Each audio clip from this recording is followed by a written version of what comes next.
Grab my fishing pole and cast it in the water. I fish until dawn. Oh my, I caught a shark. I'm fishing and blowing on when the sun shines all day. They call me a grouper. So fishing and blowing on. Oh yeah. It's the Fish Florida Show with your host, Riscala Stevens, bringing the outdoors to you every Sunday morning, 8 to 10 a.m. And now your host, Riscala Stevens. All right, a good morning to you if you're just joining us. Whoa, what happened? They were getting a double whammy. It wasn't even trying to get a double whammy. What a way to start the Sunday. It's been a little crazy already this morning. Good morning, and thank you for joining us. It's the Fish Florida Show. I am your host, Riscala. This morning, I have a special co-host with me as my usual co-host, Pam. I think it's Costa Rica is where she's headed. She's going to a tournament, and she's going to be out of the country, unavailable to be on the show. So I've asked Angelia, also known as the Salty Cowgirl, the Florida Salty Cowgirl. So I've asked her to step in, and I appreciate that, Angelia. She stepped right up to bat and said, yeah, I'm ready. Throw me the ball. Here we go. Good morning. My pleasure, Scully. Good morning, everybody.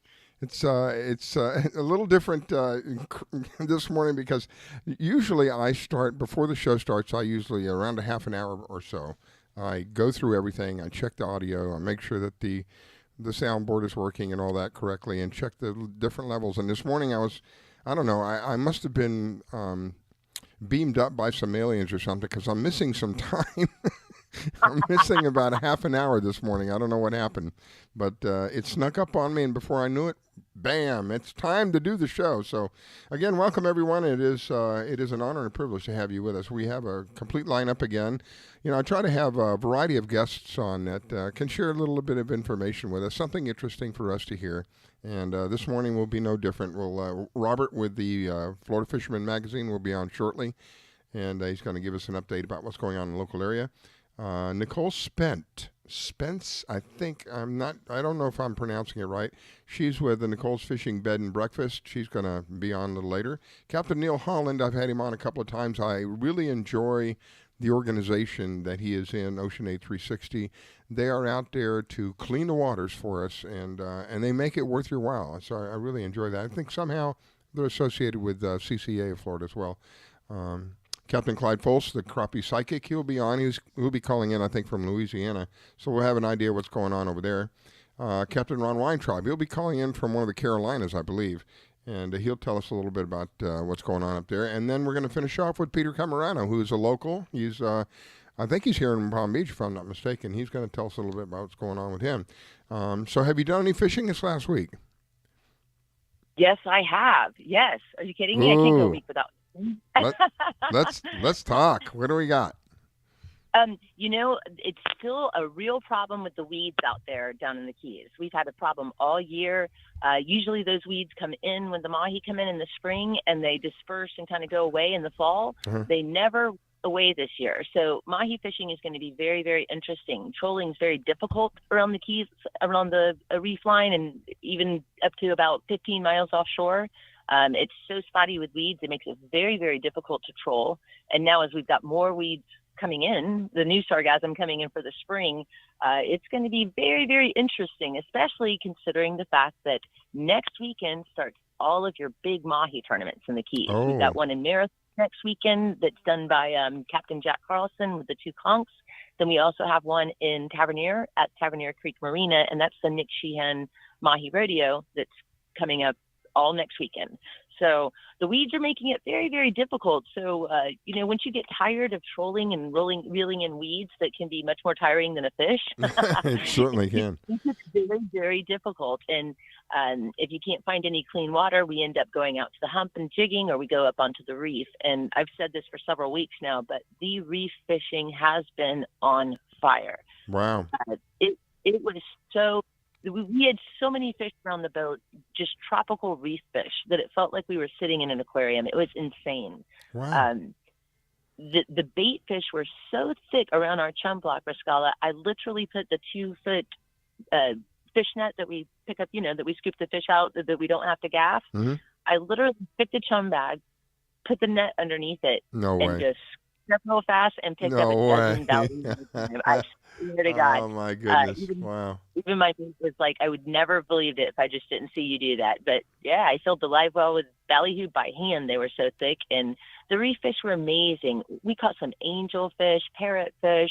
I caught a scrawled filefish, which is just beautiful. If you've never seen one, you got to look it up. Yeah, they're kind of a strange looking thing, right? They're very strange looking. Yeah. I actually had to research that one myself. I knew it was some type of triggerfish or something, but yeah, so the reef fish are just beautiful, and they're a really good time. And it's been on fire. And of course, the grouper bite's been there. I've caught the biggest triggerfish I've ever seen in my entire life. That was just crazy. But all kinds of neat things are coming in on the reef. So if you're having trouble with trolling and you're getting into all those nasty weeds, hopefully still organize at least a little bit for next weekend, because like I said, the mahi season, the tournament season kicks off, and everybody loves that. So we're just praying the weeds try to organize at least a little bit. Otherwise, trolling for mahi is going to be real difficult next weekend. Are the triggerfish? I'm not sure if they're the ones I'm thinking of. They almost have like buck teeth. They have like teeth right at the end of their mouth. Are they the ones? Absolutely buck teeth. Yes, sir. You don't want to mess with them guys. No, you don't want to put your finger in there for sure. But and their skin is so tough. I don't understand why they don't make boots out of it. I'm telling you, to get your fillet knife past their skin is just hard as heck.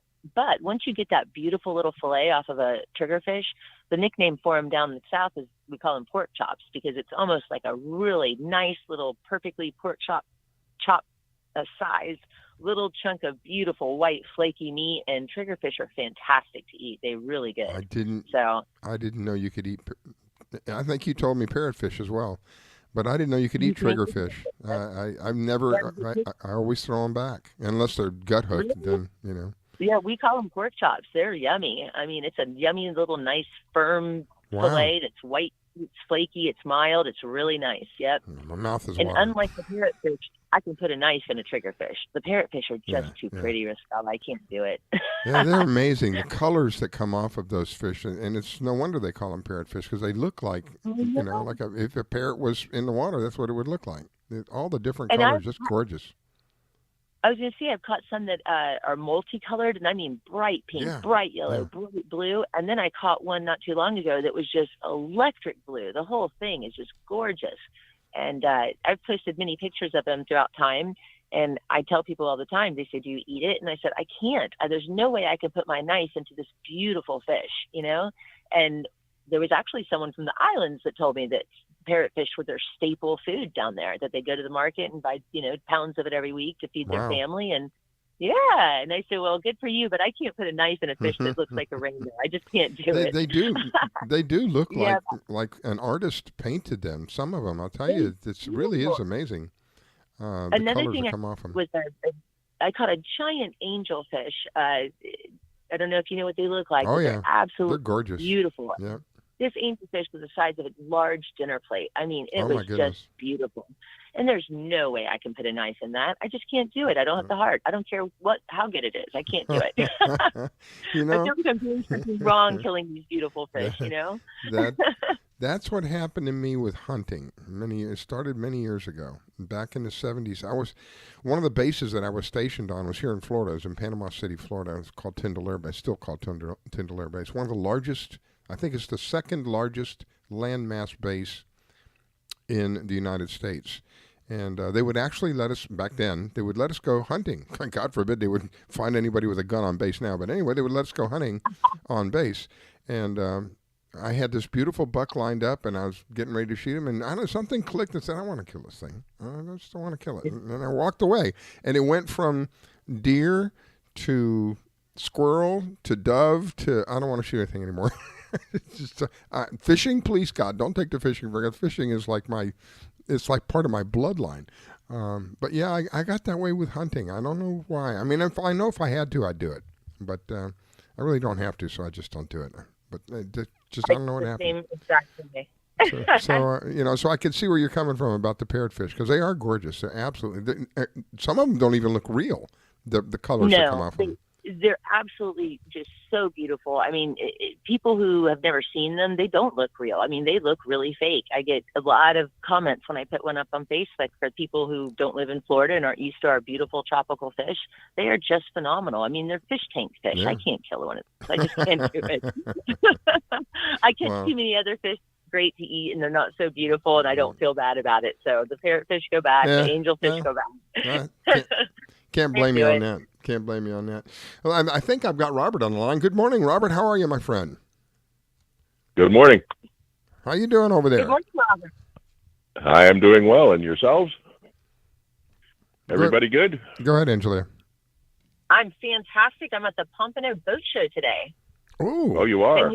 I've been here all weekend. It's open from 10 to 6 today. Anybody in the area, it's open from 10 to 6 today. It's got a really nice collection of boats out here and a nice little set of vendors out here. And I'm out here with Pete Cammarano today, and we're selling lures and some, I've got some pink women's drywear that I'm selling, and we had a great day yesterday. So if anybody who's in the area doesn't have anything to do today and is near Pompano, come on out. Do you have the address? It is on 1000 Sample Road. You can't miss it. 1000 Sample Road, and what's the city? It's 1000 Sample Road, Pompano Beach. Pompano. Okay. 1000 Sample Road, Pompano. And when they get done, if they want, they can run over to the Blue Wild Show in Fort Lauderdale. I was there yesterday. If you're into scuba diving, that's the place to be.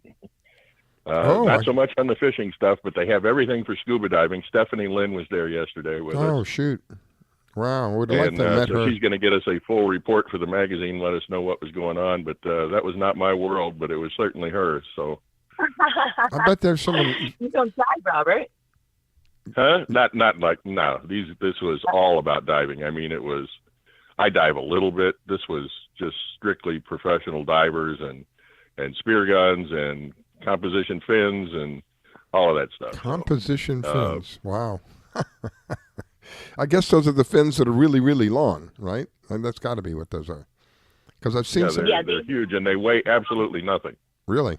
Yeah. Wow. Yeah. Yeah, I've seen some of these divers with these fins. My gosh, they're probably 2 feet long behind them. So that must be what I saw some of the most elaborate spear guns I've ever seen in my life yesterday. So. Wow. But yeah, it was a cool show, and Stephanie stayed after we left, and she was out there talking to everybody. So we'll see what she brings back. For those who don't know Stephanie, I have a couple of pictures of her on the Fish Florida show on Facebook. But there's a whole story about her in the Florida Fisherman magazine. This is another amazing being. I cannot imagine. Yeah, she's in there every month. She's in there every month now. She's our underwater editor. She takes care of everything that has to do with under the water. So she's an amazing young lady. I wouldn't do it. I got to be honest with you. I'd be chicken. But she gets in the middle of the ocean. This young, that's kind of but you know what I mean. She's out there in a seriously deep water, spearing fish, and one that comes to mind is a dolphin. And any of you who have ever caught mahi-mahi or dolphin know that one of the first things that happens is these things start bleeding. I mean, they start bleeding like crazy. Meanwhile, she's got this thing on a spear, and I don't know how many 100 feet of water. God knows where the sharks are. And she's just as calm as can be. She's swimming back up to the surface to take her fish into the boat. And when it was all said and done, it was about 3/4 her size. Yeah, there's a picture of her petting a 12-foot tiger shark in there somewhere too. Yes, so. I saw that. But yeah, she was out there, and I did get some great pictures in this week. Taylor DeFusco just sent me a picture of a 66-pound mahi he caught yesterday off of Boynton. Off of where? 20-pound test. Off of where, Robert? Off of Boynton, 90 feet of water off of Boynton, and on 20-pound test. So, oh my God, wow. That was the first picture up this morning. Great fish and a great job there, Taylor. That was awesome. So. Wow, that had to be an incredible fight. My goodness, I don't know. That's got to be close to a record. That's the biggest one I've seen this year. So yeah. What do you know? What the record is? It's around 100 pounds. I don't know what it is exactly, but it's right around 100 pounds. So. Well, I think the biggest I'd have ever seen or caught was in the 40s, a low 40, 42, 41, 42, somewhere there many years ago.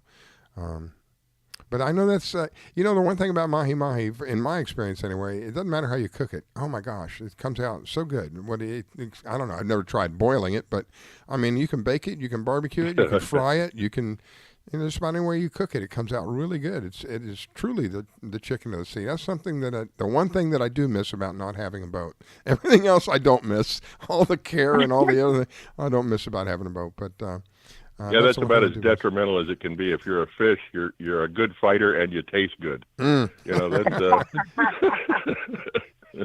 you're in trouble. Not what you want to be if you're a fish. So that's great. So, Robert, any other tournaments that you know of that's going on? There's tournaments going on everywhere right now. Just check the schedules. CCA has some up. Most of them you'll find on Summer Warren's page. There's tournaments going on now from now till August. I mean, there's probably one a week now. They're everywhere. I know that Jack Carlson's Bull and Cow Dolphin tournament will be coming up. It's always the beginning of May, so that'll be coming up this week or next week. And these are the East Coast. They'll be everywhere, though. This is East Coast. What's that? This is he's in Marathon. He runs that one out of Marathon. Yeah. So it's definitely the season. But he does that one every year, so I'm sure that one's coming up at the same time every year. So it should be this week or next week. Carlson's is next weekend, and the Tavernier Creek Nick Sheehan Dolphin Rodeo is also next weekend in the Keys. Ooh, where's that at? That's at Tavernier Creek in Isla Mirada. So we've got the marathon tournament going on this weekend, or next weekend, I'm sorry. And we also have the one out of Tavernier Creek Marina. So it'll be double whammy. Yeah, those are both really big ones, too. Wow. Well, there'll be tournaments from now till August, so. Every weekend. if you want to get involved, the easiest thing to do is just start looking. Robert's given out a couple of websites, and by the way, if you check the page every day, whatever comes up, Darren normally posts any new tournaments that are coming. He normally posts them all on our page too. So, and while I'm thinking about it, Robert, Nicole, how do you say her last name? Spenc. Okay, I thought it could be, but the way that it's spelled, there's no E on the end, and I thought maybe it's Spenc. But is that right? It's Spenc. There's no E, on the end. Okay, and she is her specialty is a bed and breakfast. She's a fisherman. She's a model.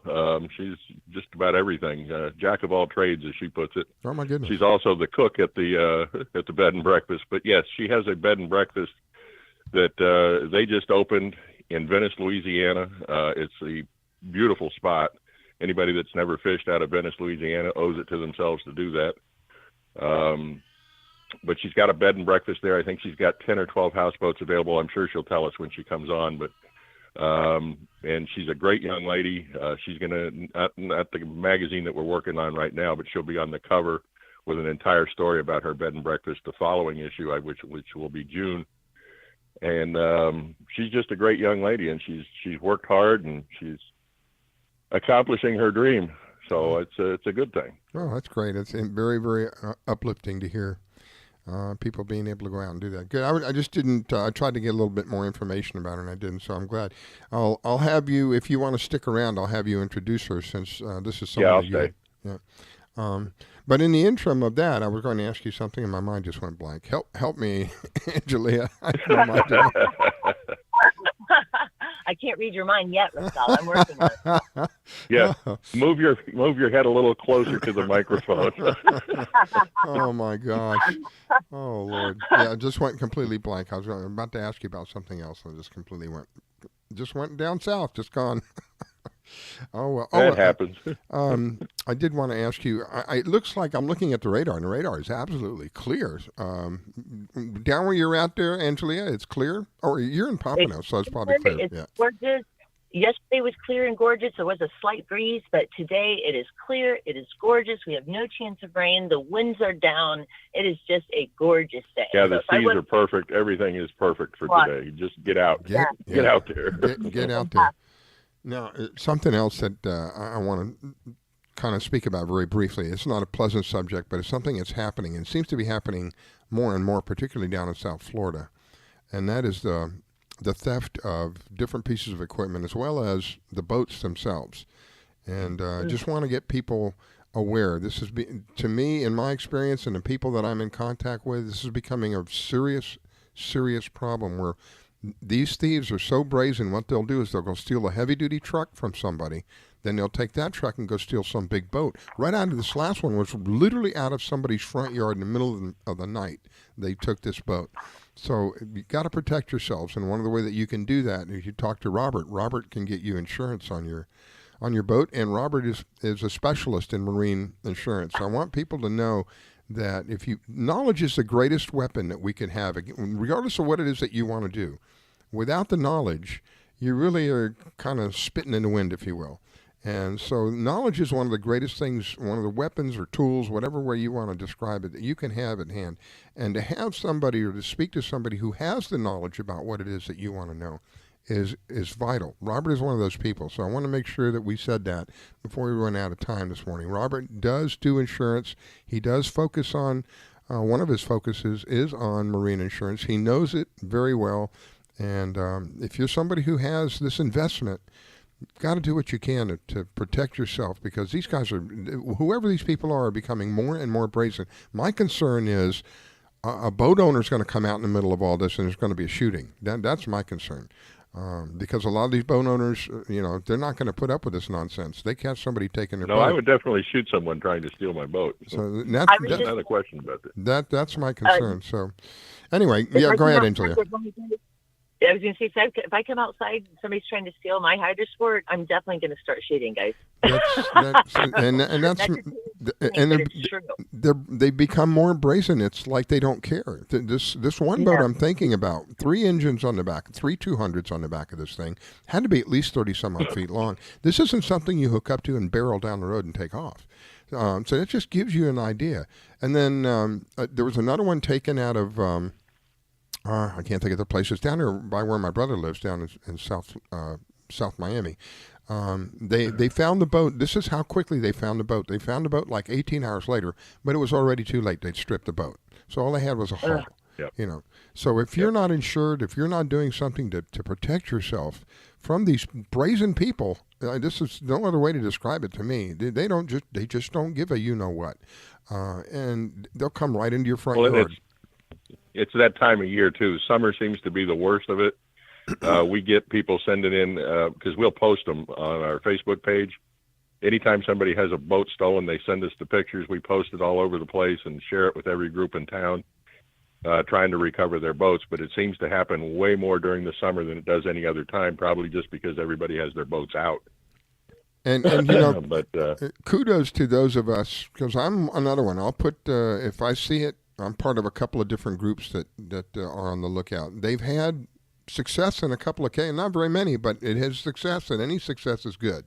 They've had success in actually recovering the boats back before they get all beat up and everything's taken off of them. So, again, it's not a pleasant subject, but it is a reality. Unfortunately, it is something that is happening and seems to be on the rise.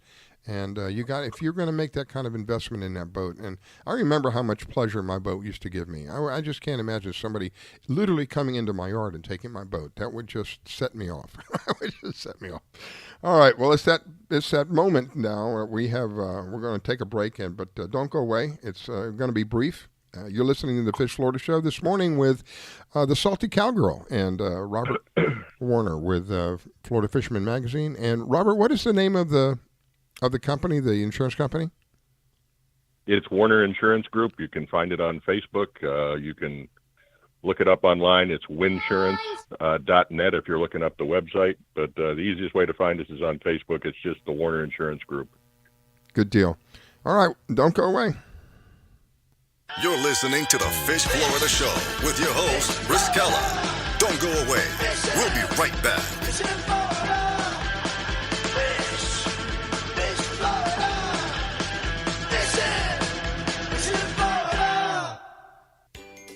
Do you need toner for your Epson, Hewlett-Packard, Canon, Brother, Apple, or Sharp printers? Look no further than Laser Technologies. In business for over 20 years, they offer the lowest prices on toner on the web. They can also repair your laser printers and toners fast and easy. Call their expert staff today at 561-792-9600 or email us at service@laser-technologies.com for all your toner needs. All toner is shipped nationwide. Why wait? Get the lowest prices on toner. Call or email us today.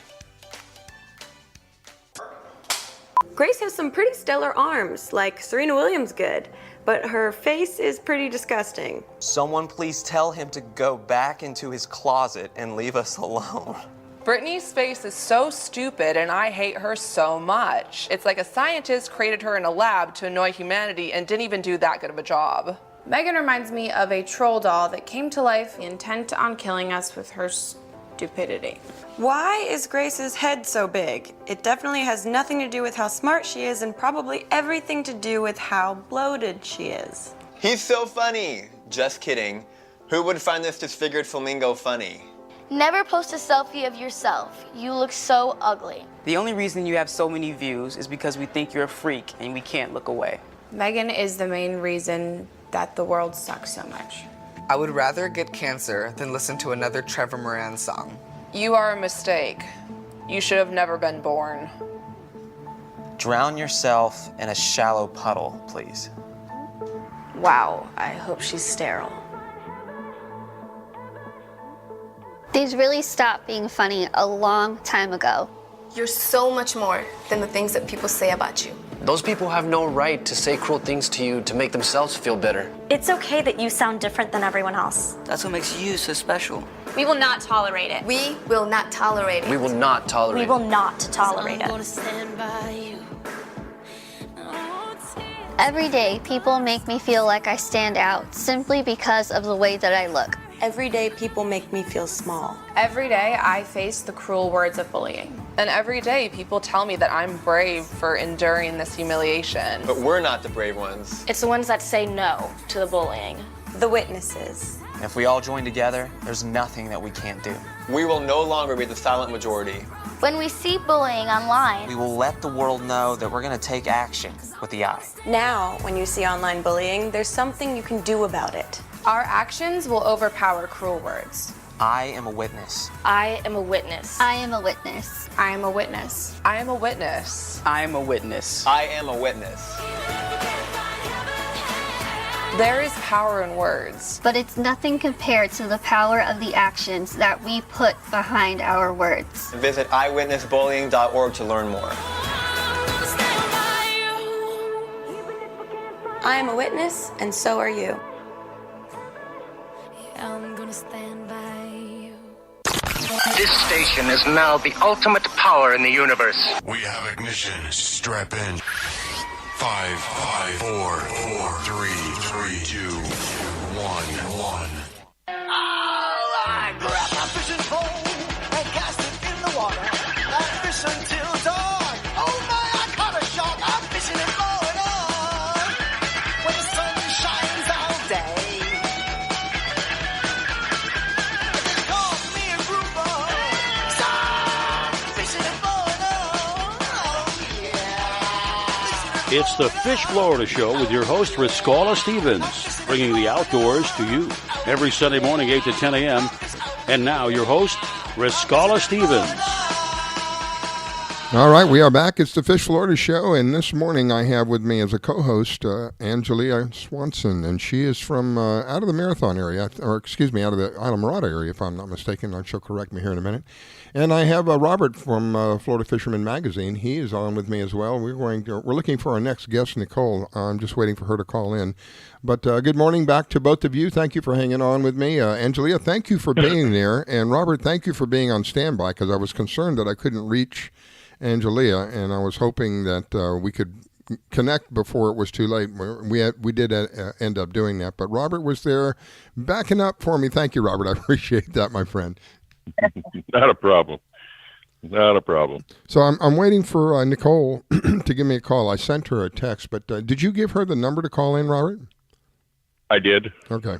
Because I haven't, maybe, again, sometimes she may be in the middle of doing something and unable to get to the phone that quickly. But I did send her a text. I'm sure it happens if you own a bed and breakfast. I would assume this is around breakfast time. So. Oh, yeah. Yeah. Yeah, so she's probably doing her thing right now. All right, so hopefully she'll call in here in just a minute. Let me ask you about this, Robert. With regard to the diving that you saw, any chance we could get one of those people to come on? Did you meet anybody that that was? Well, actually, Stephanie was the one talking to everybody because, like I said, that's her world. So I will ask her when I see her next. Okay. She did stop by the office the other day, which was nice. We sat and worked on the Bahamas article together. And she just got her real estate license reinstated, so she's selling real estate here locally while she's waiting for her next dive experience. So good for her. Amazing. I will probably see her sometime this week, and we'll find out if we can get somebody on next week. So amazing and inspiring young lady. Okay, I believe we have Nicole on the line with us. Good morning, Nicole. Yes, you do. How are you? Good morning, Nicole. Good morning. How are you guys? I'm good. This is Nicole from Nicole's Fishing Bed and Breakfast in Fisherman's Paradise, Venice, Louisiana. Tell us all about the bed and breakfast there, Nicole. I'm actually here right now checking out clients. I just got done finishing up their breakfast, and hopefully I get to go fishing today because I got a bunch of buddies going fun fishing today. And so fishing now in saltwater, or is it going to be fishing in freshwater? This is going to be saltwater. I think they're going to go out to the offshore to the oil rigs. And out here in Venice, we actually have inshore oil rigs as well, where you're catching the bull reds and redfish, trout, sheephead, some of that nature. And then offshore is going to be your swordfish, yellowfin tuna, blackfin tuna, when in season, red snapper, wahoo, all kinds of good stuff. Wow. Well, we have... Yeah, I love the yellowfin tuna fishing out there. I've got to get out there for that. That's one of the fish on my bucket list. I need 100+ yellowfin tuna. So. Oh, yeah. My clients caught, I don't know, I'd say I think they were probably 60, 70 pounds. They were big boys a couple of days ago. So. Wow. Now, you can hook everybody up with charters that comes there. You can pretty much take care of everything for them, can't you? Yeah, so basically all they do is have to show up and they bring their own alcohol. As far as the charters go, the lodging, all-inclusive food, everything, I take care of all that. And then they just show up with their friends and their alcoholic beverages that they want. Bring your own booze. Okay. Yeah, basically. Yep. Well, I'm sure there's a local liquor store they can accomplish that from. So.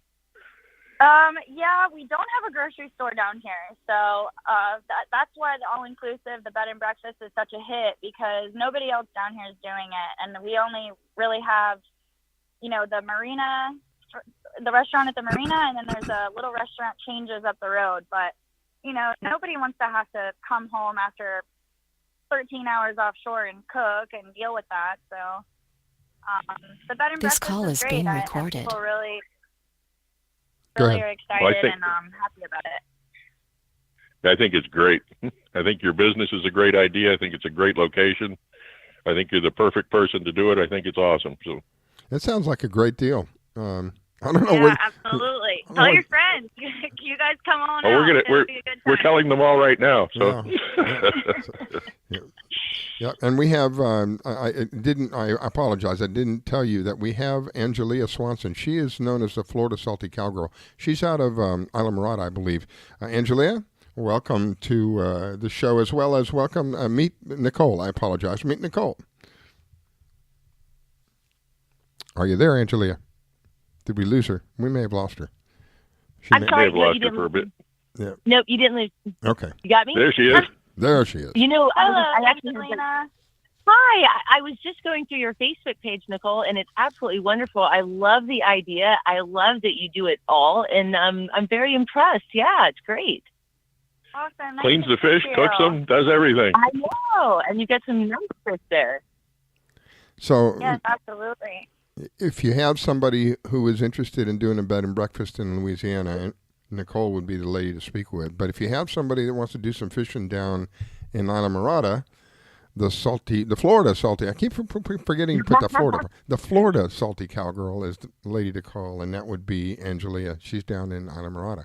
So the reason I did that is so that I truly believe that everybody can help each other. Not everybody wants to fish in where Nicole is, and not everybody wants to fish where Angelia is. Not everybody wants to fish where Robert is, but eventually somebody does. You get the word out, and you share it with each other.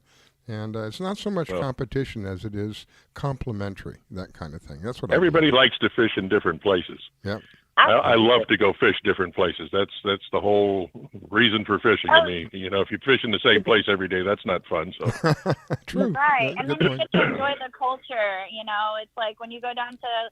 I'm sure when you go down to Islamorada, which I'm gonna have to come down there and visit you, Angelina. But you're gonna get your tropical meals and stuff like that. When you come to Louisiana, you're gonna get that Cajun, jambalaya and gumbos, and so there's.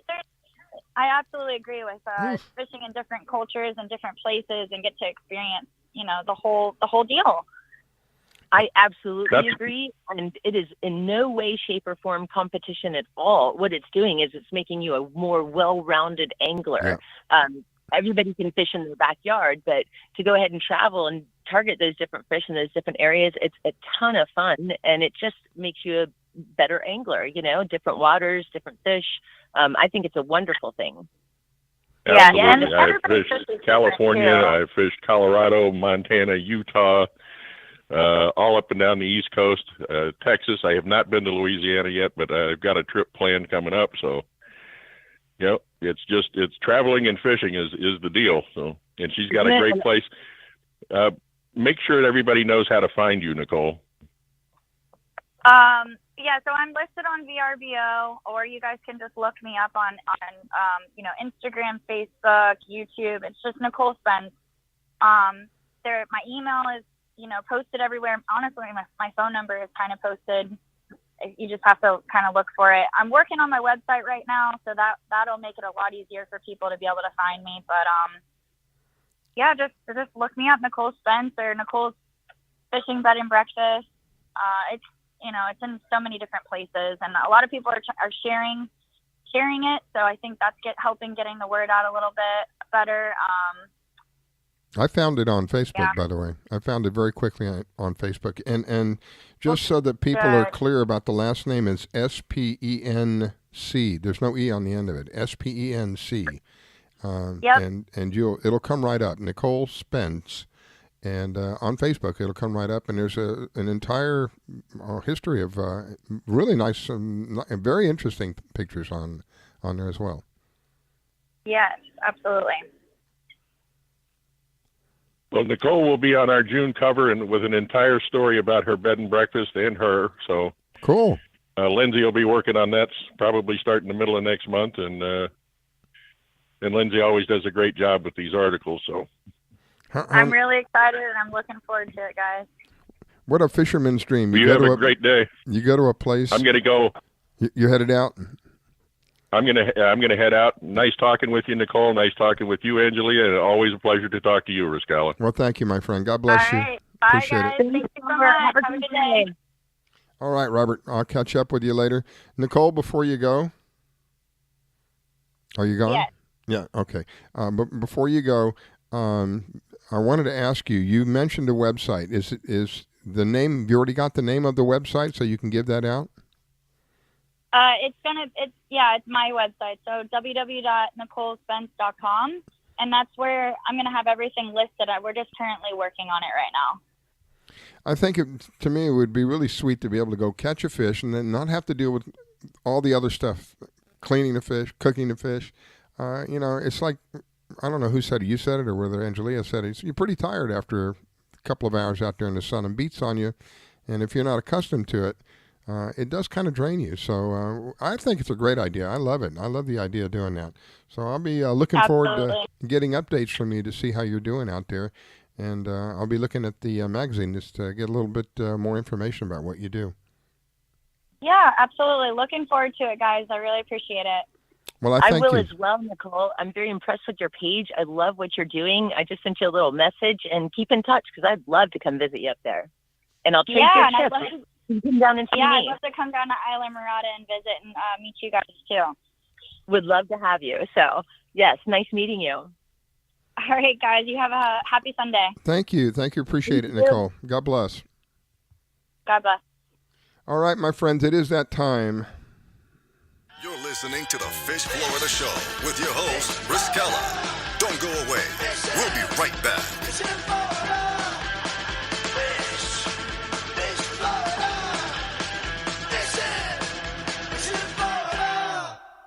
What's up, Ricky Dillon here at the largest social media gathering in the world. So the internet is an amazing place, but sometimes it can be a not so great place with online bullying and trolling and stuff. Have you ever seen online bullying before? Unfortunately, it's kind of common. Online, people can hide behind the internet. Those comment sections can be a little harsh. Yeah, definitely. That's a good word for it. I've been called many homophobic names. I felt embarrassed. I felt humiliated. It made me stop liking myself. What if I told you there is something that you can use anytime that you see bullying online that calls attention to it in a nice way? Like, hey, that's not nice.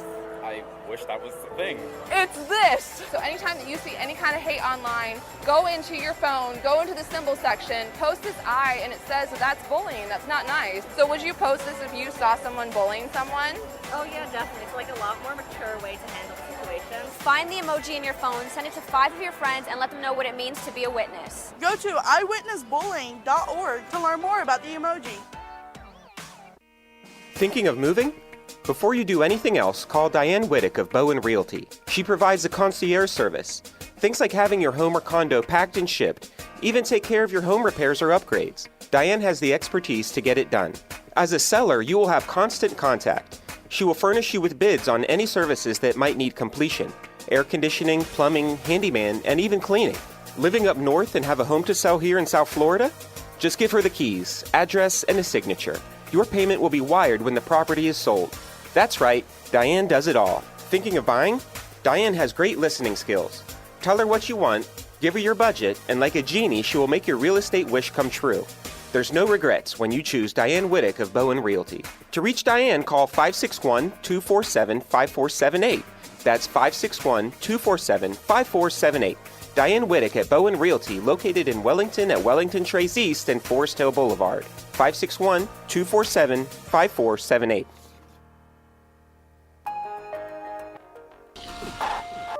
We just finished dinner and it was time for homework. He hates homework. It makes no sense. I don't know how he finds anything in his backpack. I can't find my backpack. I couldn't even read his handwriting. Holding the pencil makes my hand hurt. I know he's bright. Why is it so hard for me? He's I'm just trying gotta as try a hard little as harder. I can. When you can see learning and attention issues from their side, you can be on their side. Go to understood.org, a free online resource with support and tools to help your child thrive. Do you have an unusual pet? Did you know that the Rainforest Clinic in Loxahatchee specializes in exotic pets? They see pets that other vets don't. Parrots and chickens, ducks, geese, turtles, snakes, goats, pigs, lizards, and even monkeys. Are you a beekeeper? Dr. Clubb, the first of her kind in the area? Yes, she takes care of bees as well. Dr. Susan Clubb has decades of experience and known around the world for her reputation as a premier avian vet. Located at 3319 E Road in Loxahatchee, just a short distance north of Okeechobee Road, you will find a modern clinic with in-house labs, which allow you to get your test answers quickly. You can find them online at www.susanclub.com. That's www.susanclubb.com. Or you can reach her at 561-795-4878. It's Dr. Susan Clubb. That's 561-795-4878. The Rainforest Clinic located in Loxahatchee. 561-795-4878. I grab my fishing pole and cast it in the water. I fish until dawn. Oh my, I caught a shark. I'm fishing in Florida when the sun shines all day. They call me a grouper. So I'm fishing in Florida. Oh yeah. It's the Fish Florida Show with your host, Riskella Stevens, bringing the outdoors to you every Sunday morning, 8 to 10 a.m. And now your host, Riscala Stevens. All right, well, a good morning to you if you're just joining us. It is the Fish Florida Show, and it is an honor and a privilege to have you join us. Now, usually I have Pam Worth. Pam is one of the top female kayak anglers here in Florida. She is out of the country in a tournament, and I have asked, I've asked Angelia, also known as the Florida Salty Cowgirl, to join me, and she was kind enough to do that. So thank you for doing that, and a good morning to you, Angelia. Good morning. It is my pleasure, Riscala. Love to be on the show with you. And I really missed for a while there having somebody down there in the Keys. We had someone, and they went off to do another venture, and we kind of lost that contact. And then I think I met you through Peter Cammarano, who will be on later this afternoon, later in the show this afternoon. Yeah, we're going to go on to oh my goodness. So we'll have him on a little later, but I think that's how I met you, through him. And it really is, it's great to have somebody from down there to tell us what's going on. And I also asked, I asked Captain Neil Holland to come on, and Neil has a very unusual project, something that I 100% endorse. Anyone who is concerned with our water and how clean our water is and the garbage that we end up finding in our water should be able to put both feet in the water, so to speak, with Captain Neil. He is someone who his focus is basically making it better for everybody. Good morning, Captain Neil. Good morning, Riscala, and good morning, Angelia. Glad to be on with you all. Good morning to you. Thanks. So tell us a little bit about what I'm talking about here, Captain Neil. You bet. Riscala, as a lot of your listeners will know, here out of the Tampa Bay area, we have a project through a small nonprofit. It's called Ocean Aid 360, and our project is called the Ghost Trap Rodeo Event Series. It's made possible through a grant from NOAA, the federal agency, NOAA's Marine Debris Program. And for 1 year, we're resourced with a grant to be able to run a fishing tournament series, 6 events.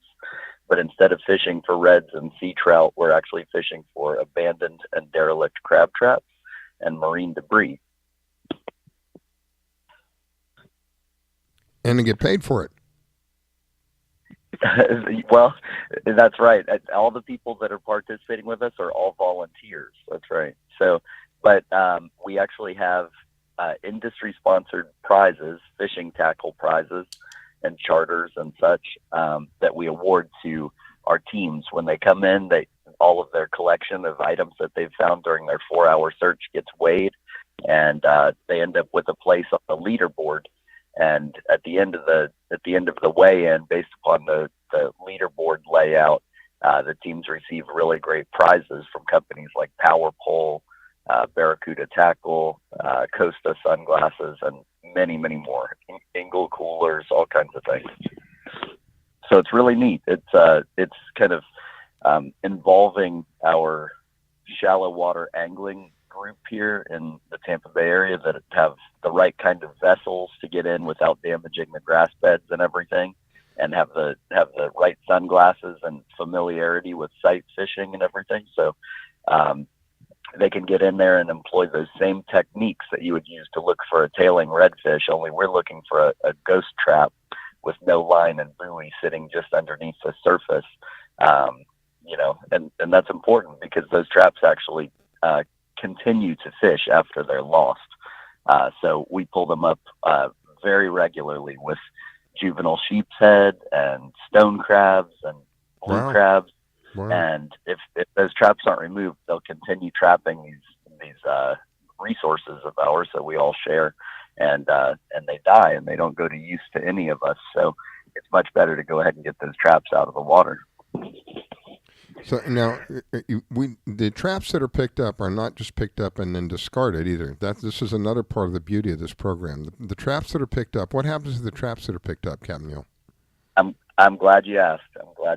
Yeah, FWC early on, they partnered with us, and they asked us to keep all of our blue crab trap materials aside, and I'd say 99% of the traps that are collected through our event are all blue crab traps that have been crushed or that are completely falling apart or sometimes we'll pick them up and it's just the frame. There's not even any mesh to it. It's just a frame. Anyway, we collect all of those materials, and the FWC is utilizing them to make 2 new oyster reefs up toward the northern part of the state, one on the Panhandle side and one over St. Mark's River area. So, yeah, it's a great project. We're really excited about it, and we had our 6th event yesterday, and with that event included, our volunteers have collected about 19,000 pounds of man-made trash that was here inside the waterway. We're not talking about up on the beach or anything like that necessarily. Yeah. We're talking about on the grass flats where we all like to fish, or jammed up in the mangrove roots or something like that. Wow. So it's really nice intervention. Well, it's something that I would wholeheartedly support, and as you can tell, I try to have you on quite often to tell people that this is you, and I don't know what the relationship between you and CCA is, but they also have a unique tournament where one of the categories is pick up trash, and you might win some money. You know, these are the kind of things that I look at and I say, what are we leaving our children and our grandchildren and our great-grandchildren? Because at the rate we're going, we seem to be putting more trash in than taking trash out. And then we have programs like these that come along and put the focus on how important it is to try to leave the place cleaner than it was when you came. And then introducing it in such a manner where you'll get rewarded. Some of you will actually get money. I think the CCA of Florida offers money. I may be mistaken about that, but I think they have a small prize, a financial prize that you win. Regardless whether you win or you lose, we all win when you think about what's going on. We're cleaning up the waters for everybody. And how can you lose in an equation like that? Everybody wins. That's the kind of thing I like. That's why I like supporting Captain Neil and CCA.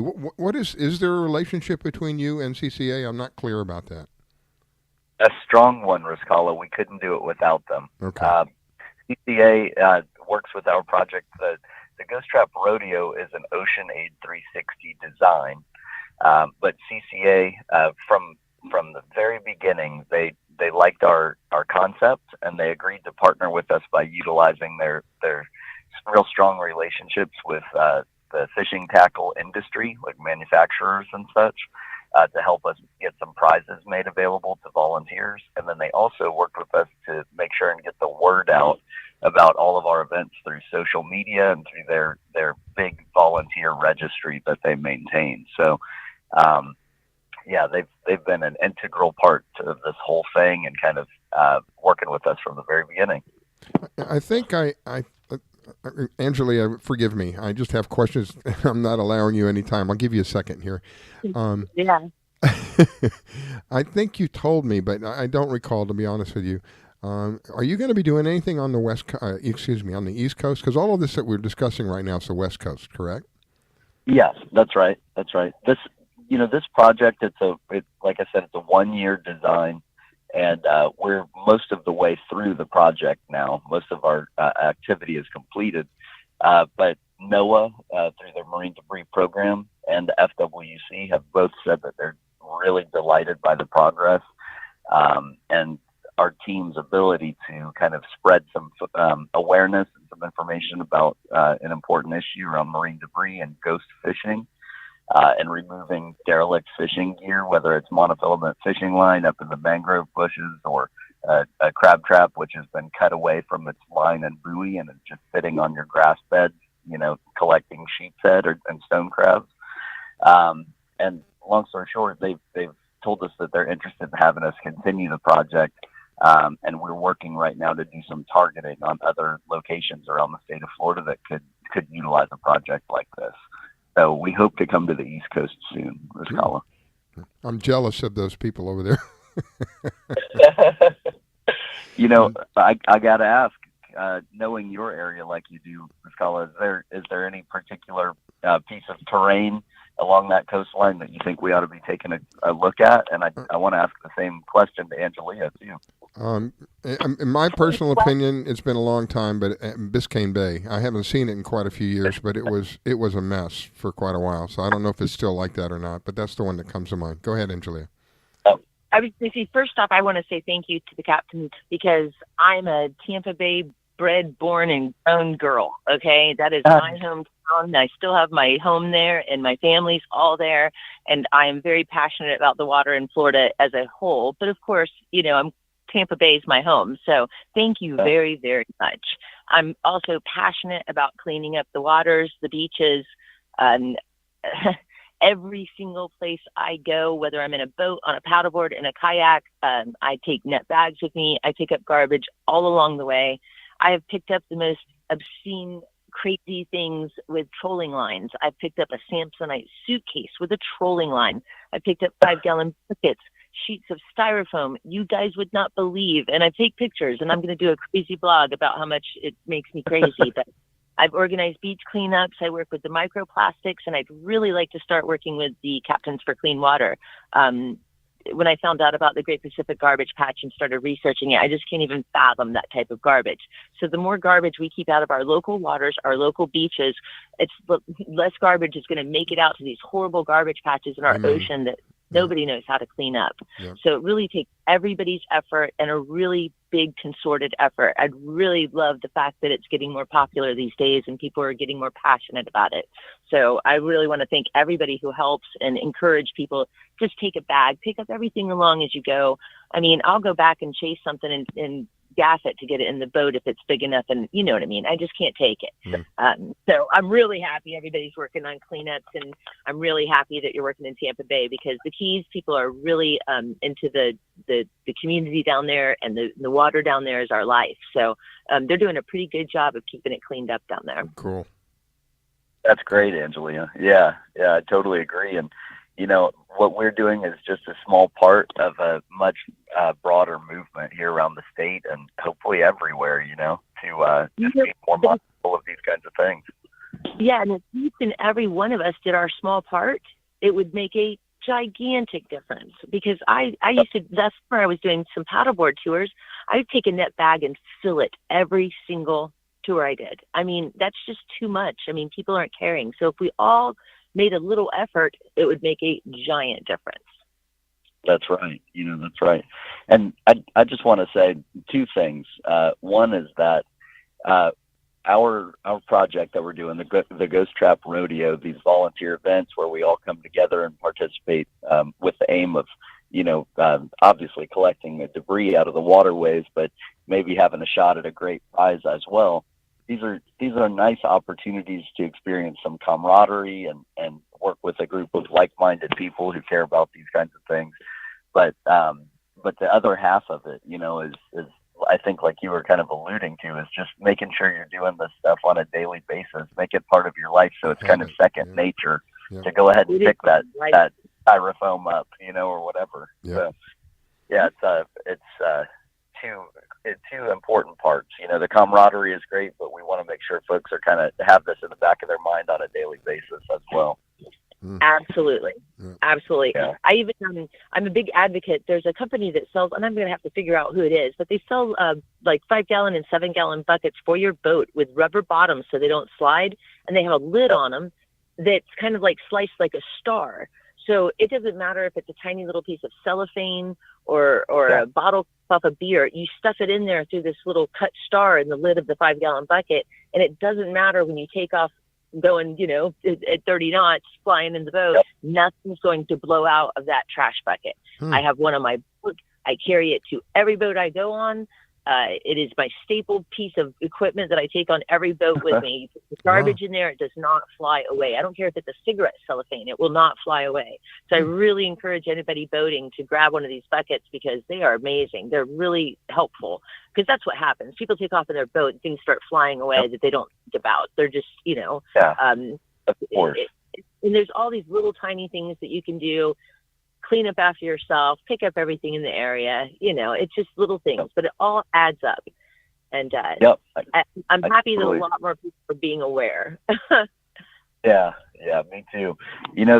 But I think that it's interesting. You can kind of get lulled into a sense of complacency a little bit by thinking, oh, everybody's aware of this now. Nobody's really just throwing stuff out there anymore, But the truth is there are a lot of users here around the Tampa Bay area that we've encountered, folks that just weren't aware of the fact that like a derelict and abandoned crab trap that sits out there and doesn't get checked for up to 4 or 5 years while it's out there continually fishing with no angler checking on it. They don't understand that there's bycatch that continues to be caught by that trap and killed. And when you consider that we've got thousands of those kinds of traps littering the bottom of Tampa Bay, it makes it really important to see what we can do about it, and also see what we can do to educate, especially the recreational side of the trap anglers who come out and they say, oh, I'm excited about stone crab season. I want to put 5 pots out, and then they never come back to pick them up, or they lose them because they weren't set properly, or they put them too near a channel and a propeller cuts them off. They don't understand that the kind of impact that has, and the fact that they can prevent it by taking a couple of cautious steps when they're setting the trap in the first place. So we're trying to do some education and see what we can do to prevent this from happening. Well, Capt. Neil, thank you. I greatly appreciate it. It truly is very uplifting to have people like you on who are, not only do they bring it out into put the spotlight on it, but they actually go out and, not just speak about it, but they actually take action and do it in such a way where other people are taking action. That is very inspiring. And I've always, personally for me, I've seen what's happened over the many years. I grew up in Coral Gables, which is a small area down in Miami. We had saltwater canals. It was my favorite place to fish. I went back probably 5 years ago now, to look at that. I was very disappointed. I almost brought tears to my eyes at how degraded the place had become. Very, very ugly, very ugly. And part of that is because people they just don't think about it. They don't think about what we're doing. There's trash in the water, and there's just stuff that shouldn't be there. And it was very disappointing because I went back in my mind to think of how clean it used to. We used to swim in that water. My goodness, I wouldn't swim in that water now. I wouldn't even think about putting my foot in there with a rubber boot on it. But that's the way. And what you're doing is the way to get us back to how that was at one time, cleaning it up little bits at a time here and there. And when you look at the picture as a whole, it all adds up, and you have a couple of pennies here and a couple of pennies there. And if that's all you focus on, that's all you'll see. But if you continue to collect them, before you know it, you have a whole bunch of them. And and that's how it all comes together. Well, thank you, Capt. Neil. I greatly appreciate it. I've got to get on to the next break here. I wish you a wonderful day. Angelia, before we go, anything for the captain? No, I just, once again, thank you for your efforts. I'd love to get together with you on a project sometime. I sent you a little message while we were talking. That sounds great. We'd love that, Angelia. Thank you. Well, like you said, I'm kind of passionate about Tampa Bay because that is my where I was born and raised. So, and my family's still there, and I still fish there, and I still frequent the waters there. So, yeah, that makes me real happy. So, thank you. Yeah, of course. It's same situation for me. I'm native to St. Pete, and if you know our area here, we've got a hot snook bite going on. So anybody who's interested in fishing Tampa Bay, come on out. We've got a lot of great fishing guides, and the fishery is just on fire right now. Really, I would love to. That would be wonderful. Yeah. Well, thank you, Capt. Neil. Got to get on to the break. I wish you a wonderful day, my friend. My listeners, don't go away. It is that magic moment. You're listening to the Fish Florida Show with your host, Riskella. Don't go away. We'll be right back. Fish Florida. Fish Florida. From the author of Silent Steps and Haunted, Finding an Explanation for the Unknown, comes a story so chilling it will haunt you for years to come. Krista is a young woman escaping her past, running away from her family, her traumas, and her God, hoping to find a new life in a different town. But when she is forced to make a horrible choice, she comes to realize malevolent entities have controlled the true darkness she has been a part of. That is when her real terror begins.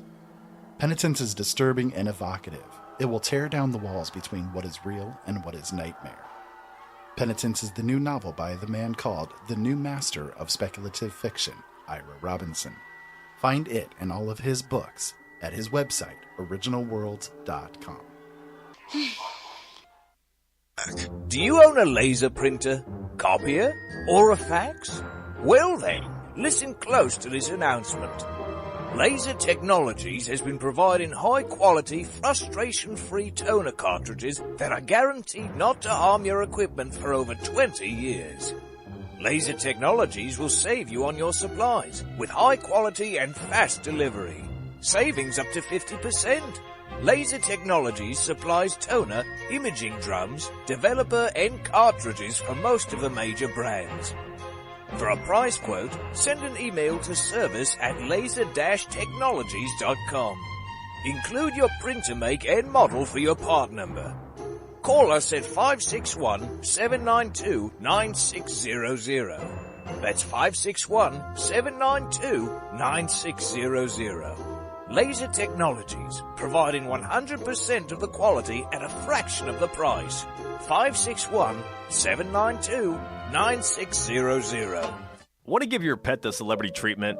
Have you heard of Holly Wolf Pet Grooming and Care in Royal Palm Beach? They're located just off State Road 7 and have been servicing the area for 14 years.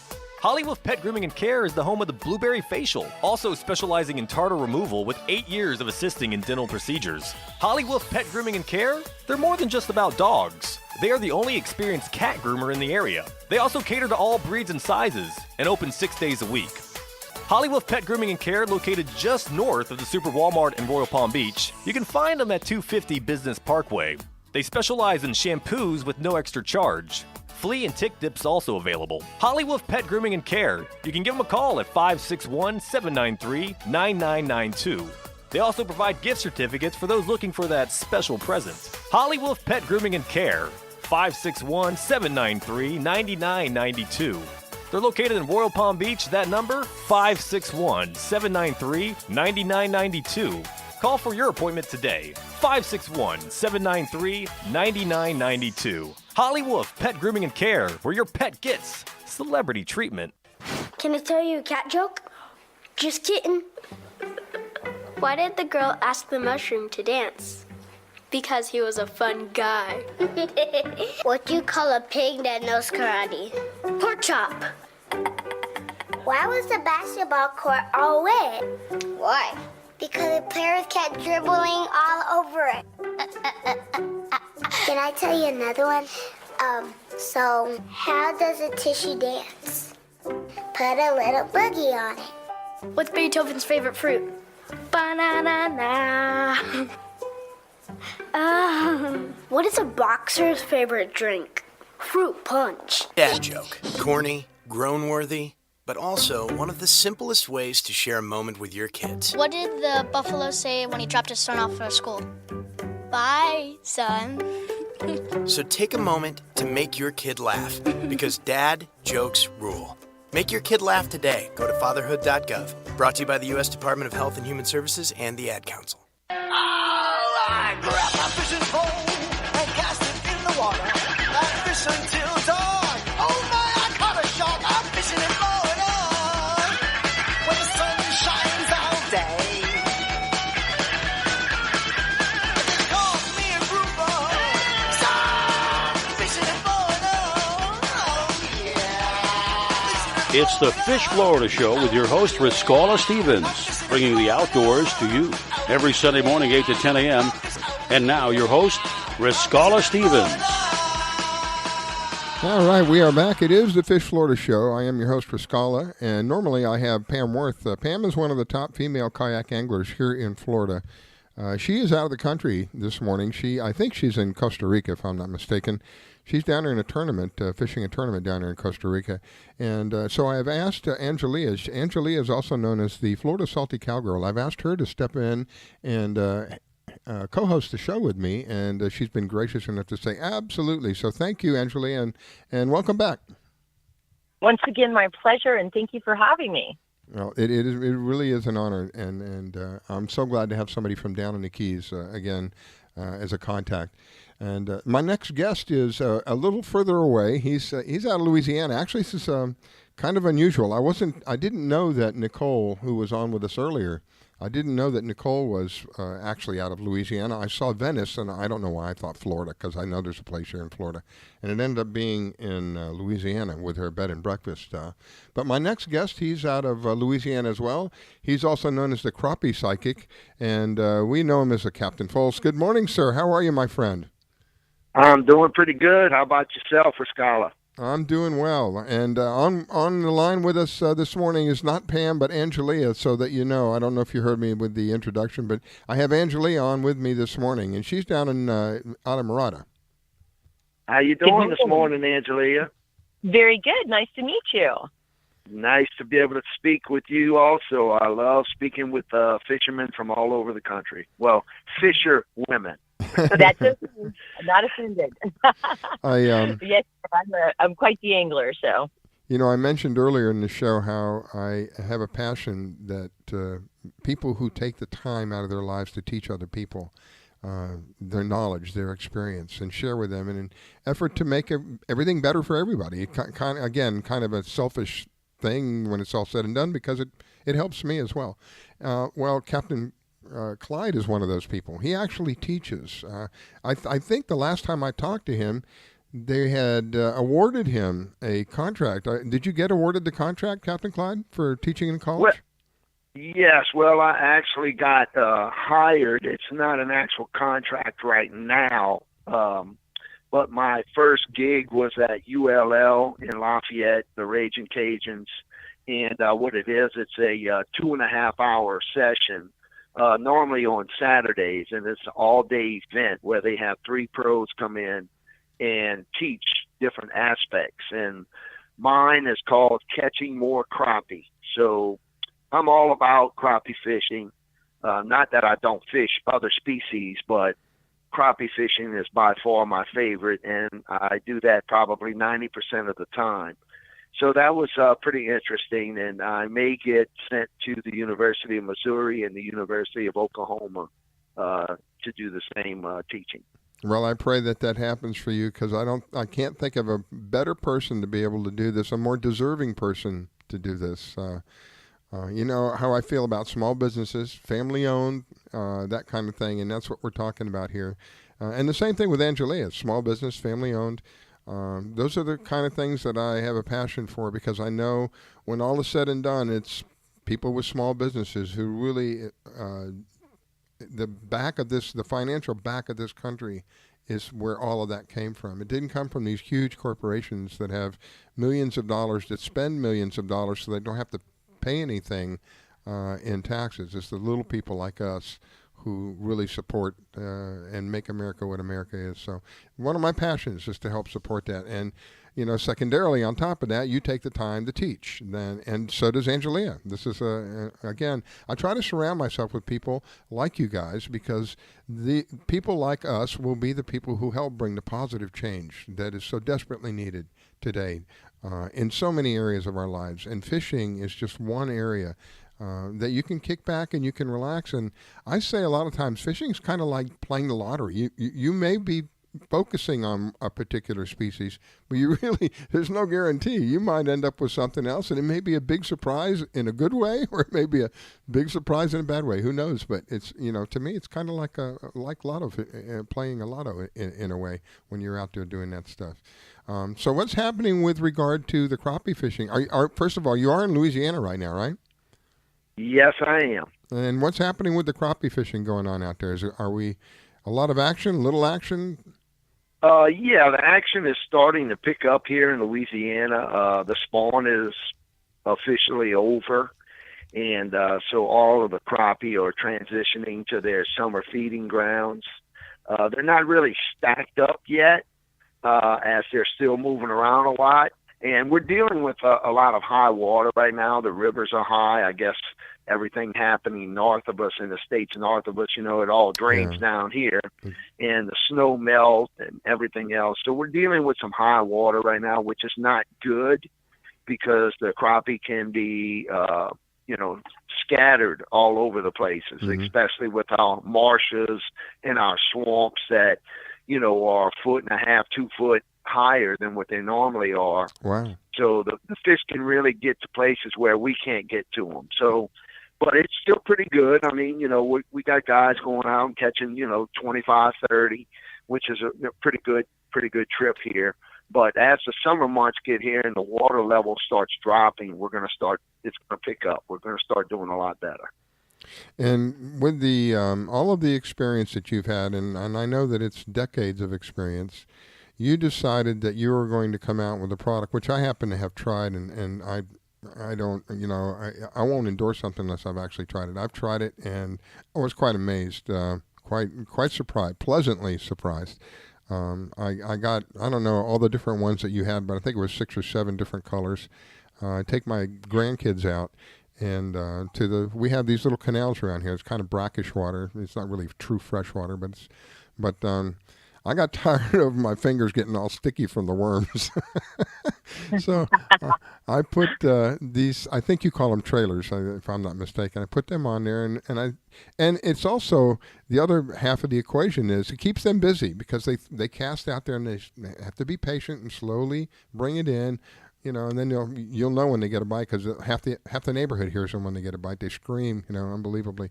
But yeah, it was very pleasant, a pleasant surprise. So you took the experience that you had, and they call him the crappie psychic because he seems to have psychic ability to find these fish. You could be fishing next to him and not catching anything, but he's bringing them in by the boatload. So in that experience of yours, you've done something similar to Angelia's done. You've come up with a product for that kind of fishing, correct? Yes. And are they called trailers? Did I use the right terminology?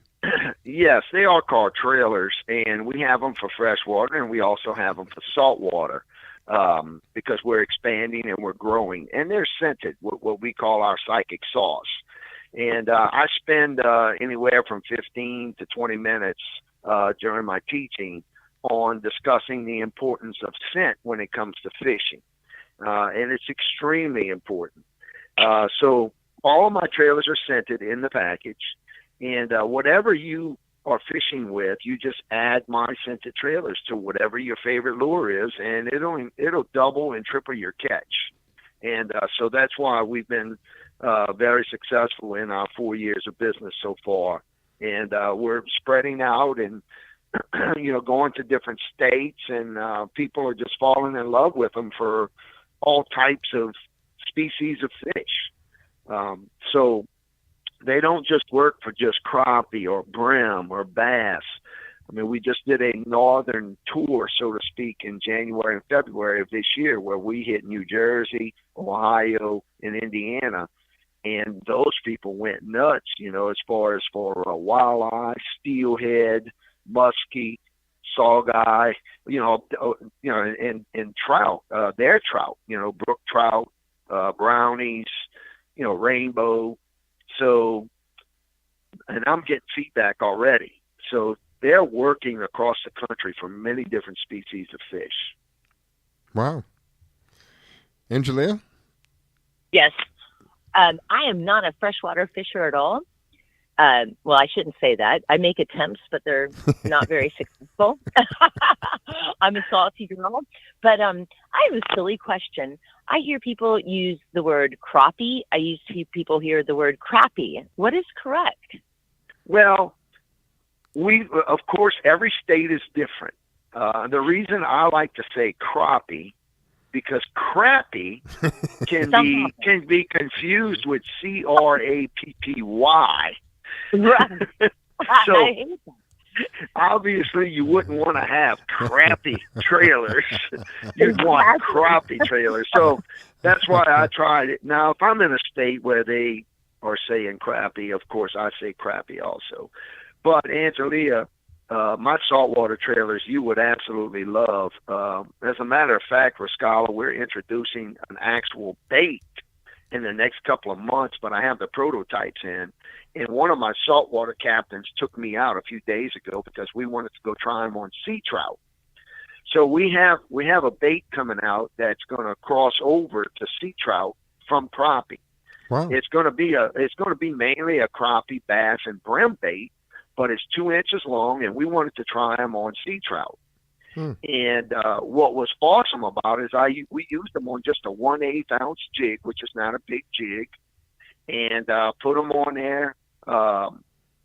And we actually used the crappie trailers, the smaller ones, instead of the trout trailers. and we just annihilated the sea trout. I had a double rigged up with them, and I was catching 2 at a time. No way. Okay, now you have me excited. I have to try them now. Wow. Yeah, that's exciting. You would absolutely love the trailers because anything you put them on, any baits you use for redfish, sea trout, flounder, it will definitely increase your catch big time. You would be absolutely amazed. And where would I go to find these trailers online? Do you have a website or something? Yes, it's the CrappiePsychic.com. Wow, can't forget that. Yeah, it's one, all lowercase, one word. A lot of people get confused with spelling psychic, but I think even if you put it in there misspelled, you can find us through Google. Well, I would love to try them. That's very exciting because trout are somewhat elusive down here in Florida, the sea trout, and they're small. So catching them 2 at a time would be wonderful. I'd have a great time with that. Well, we definitely keep an eye out for our new bait that's going to be coming out. It's like a 2-inch swim bait, and it is so far I've put it in some of my crappie fishing pro staffers, and they absolutely love them. And I've tried them myself on crappie, and now I've tried them on sea trout, and they work. It's absolutely amazing. And I was surprised that a small bait like that would be catching so many sea trout. Wow. Well, I didn't mention it earlier, but I'll tell you now. Angelia has also, kind of in her own way, come up with a lure. She specializes. Correct me if I'm mistaken, but one of her focuses is trolling. She likes pulling. I call it pulling plastic. She's designed some lures. She's designed some really nice lures. Trolling is my thing. Anybody who says trolling is boring, they better come out with me because it's never boring. And yes, I met up with Peter Cammarano several years back. He contacted me and wanted to kind of sponsor me with some lures and brought me some products, and I put them in the water and I played with them, and I wanted to change up the designs and change up the colors some. And he was so wonderful and cooperative and helped me do the manufacturing of them and all. And now I do. I have my own line of trolling lures, and they're wild colors. I like brights. I like chartreuses and pinks, and most of them are for a ballyhoo, but we also have pre-rigged ones. We have wahoo lures. And I tell you what, you can go on my Facebook and see they are absolutely productive. I have caught more wahoo with my pink and chartreuse skirts over rigged ballyhoo than anybody else I know. I mean, they are just hot. They get hit. When they get in the water, they get hit. So I'm very proud of that. As you should be with your bait as well, or your lure. Well, I'm sorry. What's amazing is we call it flamingo, but our pink and chartreuse trailers are the most popular. Yay! I like you more. And the guys all were poo-pooing my pink and yellows, and my pink and chartreuses and stuff when they first came out. And I tell you what, now I can't keep them on the table at these shows. They sell like mad because they work. And it's wonderful when you come up with something that works. It's a very satisfying feeling to put a rod and reel in the water with a lure that you made and catch a beautiful fish with it. You take home, you clean, you cook it. It's just a wonderful feeling. It's like you did everything from start to finish. So it's very satisfying.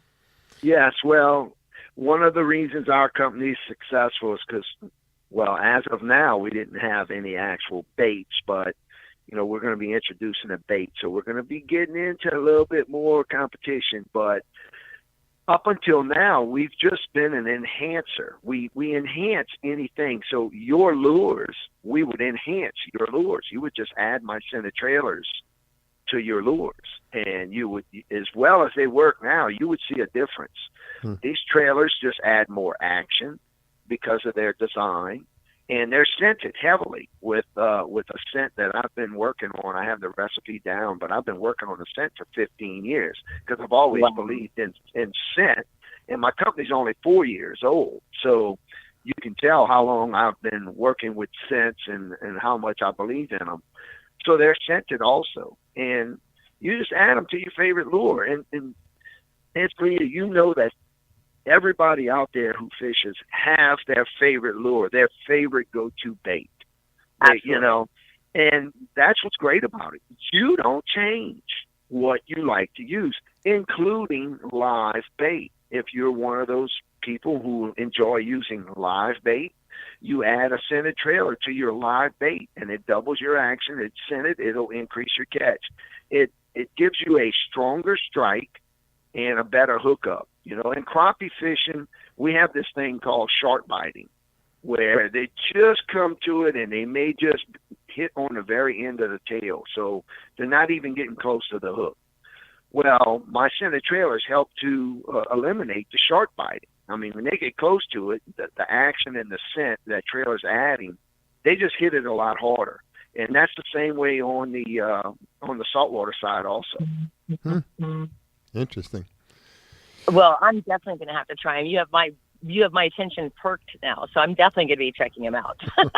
Yeah, anything that that adds enhancement to a lure that already performs, I'm in.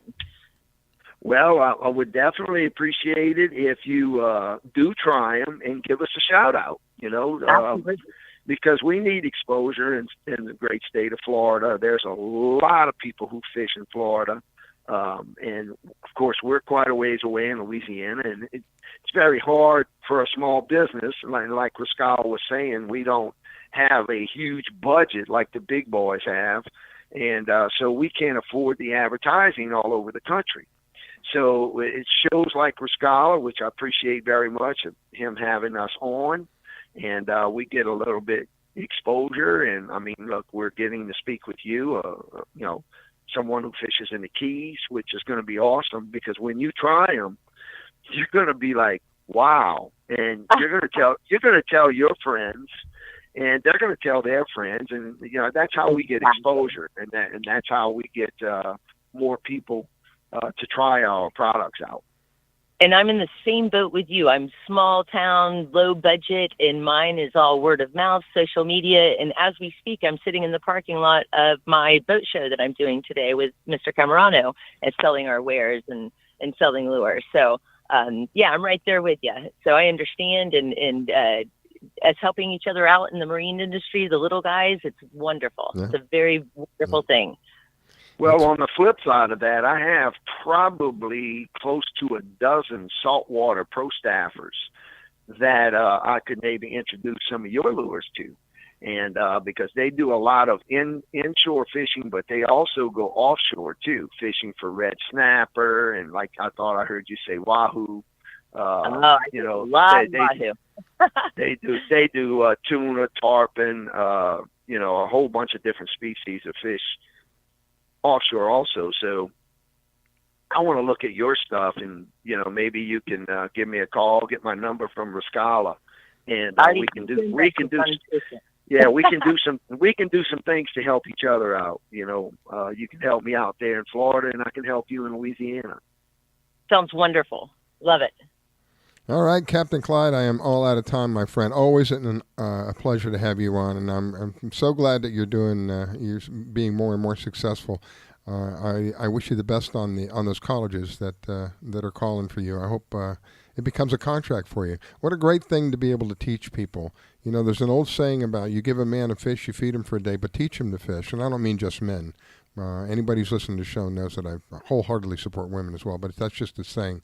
You give a man a fish, and you feed him for a day, but you teach him how to fish, and you feed him for a lifetime. And that's, you know, this is really, for me, what it's all about, is giving somebody an opportunity to do something where we get away from all of the craziness that's around us day in, day out.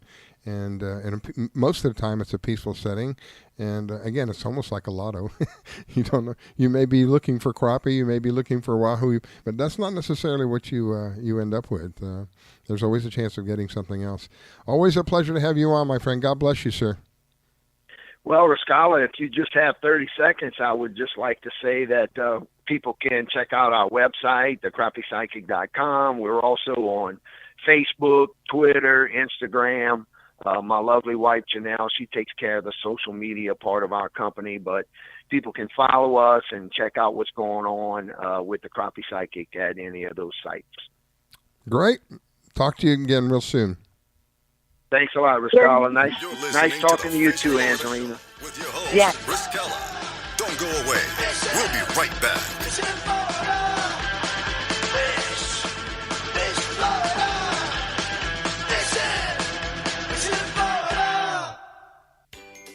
Do you need toner for your Epson, Hewlett-Packard, Canon, Brother, Apple, or Sharp printers? Look no further than Laser Technologies. In business for over 20 years, they offer the lowest prices on toner on the web. They can also repair your laser printers and toners fast and easy. Call their expert staff today at 561-792-9600 or email us at service@laser-technologies.com for all your toner needs. All toner is shipped nationwide. Why wait? Get the lowest prices on toner. Call or email us today.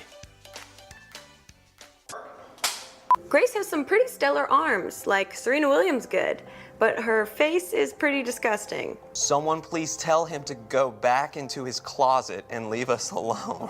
Brittany's face is so stupid and I hate her so much. It's like a scientist created her in a lab to annoy humanity and didn't even do that good of a job. Megan reminds me of a troll doll that came to life intent on killing us with her stupidity. Why is Grace's head so big? It definitely has nothing to do with how smart she is and probably everything to do with how bloated she is. He's so funny. Just kidding. Who would find this disfigured flamingo funny? Never post a selfie of yourself. You look so ugly. The only reason you have so many views is because we think you're a freak and we can't look away. Megan is the main reason that the world sucks so much. I would rather get cancer than listen to another Trevor Moran song. You are a mistake. You should have never been born. Drown yourself in a shallow puddle, please. Wow, I hope she's sterile. These really stopped being funny a long time ago. You're so much more than the things that people say about you. Those people have no right to say cruel things to you to make themselves feel better. It's okay that you sound different than everyone else. That's what makes you so special.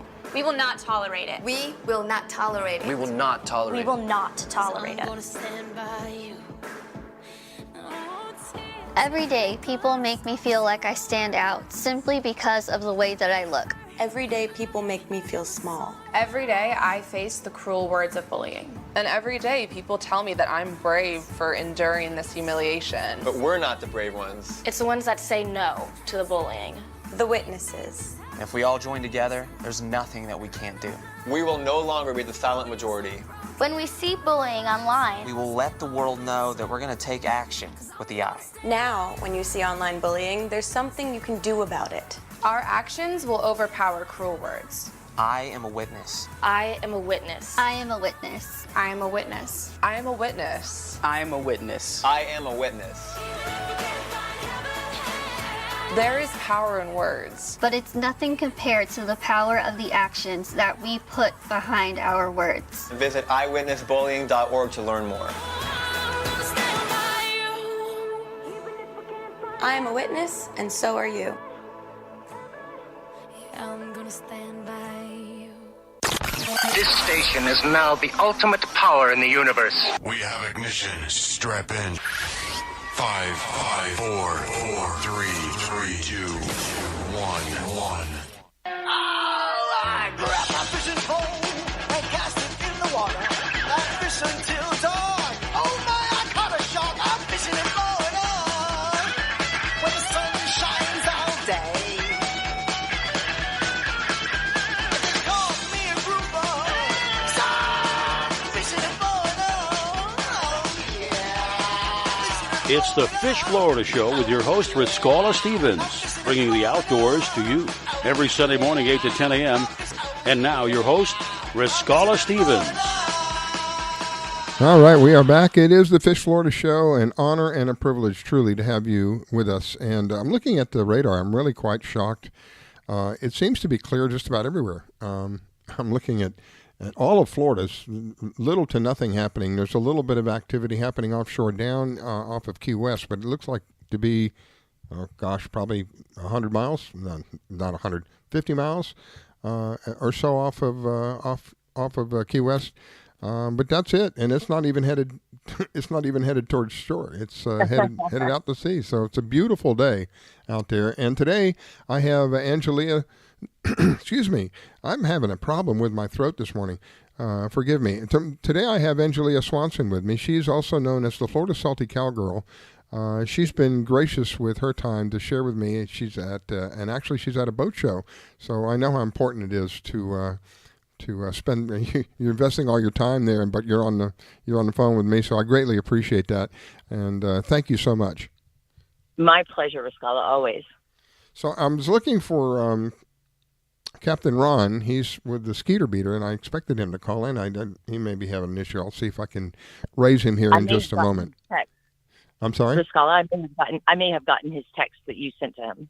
No, I thought I sent you a text for Captain Clyde. Did I send that to you? Maybe that was it. Okay. Yeah, I think I sent you one for Captain Clyde. This is Captain Ron. He's out of... He's got a unique product that I really like, and the reason I like it is, you and I had this conversation a while back about the products that are damaging the reef, the sunscreen products that are damaging the reef. He has a product that was approved. Again, I'm going by memory, and sometimes my memory is a little wacky, but I think it was approved by the Hawaiian something or another up there, where it's they've shown that it doesn't have any harm on the reefs, and it product works like much better than the grade A commercial products that you see out there in the marketplace. And that was one of the reasons I wanted to have him back on, just kind of remind people. We were talking about cleaning the water earlier and how important that is. It's also important to think about the health of the water, what we're wearing, we're putting on our bodies, not thinking about what the ramifications of that is, both to our health, to our health as well as the health of the water. We are 80% water. Our bodies, what percentage? Like 70 to 80% water, right? 70% water, yes. And Riscala, I've always been I've never been the biggest advocate of the sunscreen products, and yeah, I don't really know why. I just, people slather themselves with it, and it just never seemed really healthy to me. And then when I found out that the sunscreen products were actually killing the reefs off in Hawaii, and they were starting to ban those products, I knew it wouldn't be long until Florida caught on. Yeah. But whatever's in those products, and I'm not even really sure what the ingredient is that they're having to deal with, but those products actually are killing our natural reef. And I'm passionate about the fact that Florida and the Florida Keys, we have 120 miles of North America's only living reef. That is a very precious natural resource that we need to protect. So if these sunscreen products are killing our reef, they absolutely need to come off the market. And I would love to speak to this gentleman because I'd like to know more about it and what it is in it that actually does destroy the reef, But anything that hurts the reef or, does bad things to the water, I'm completely against.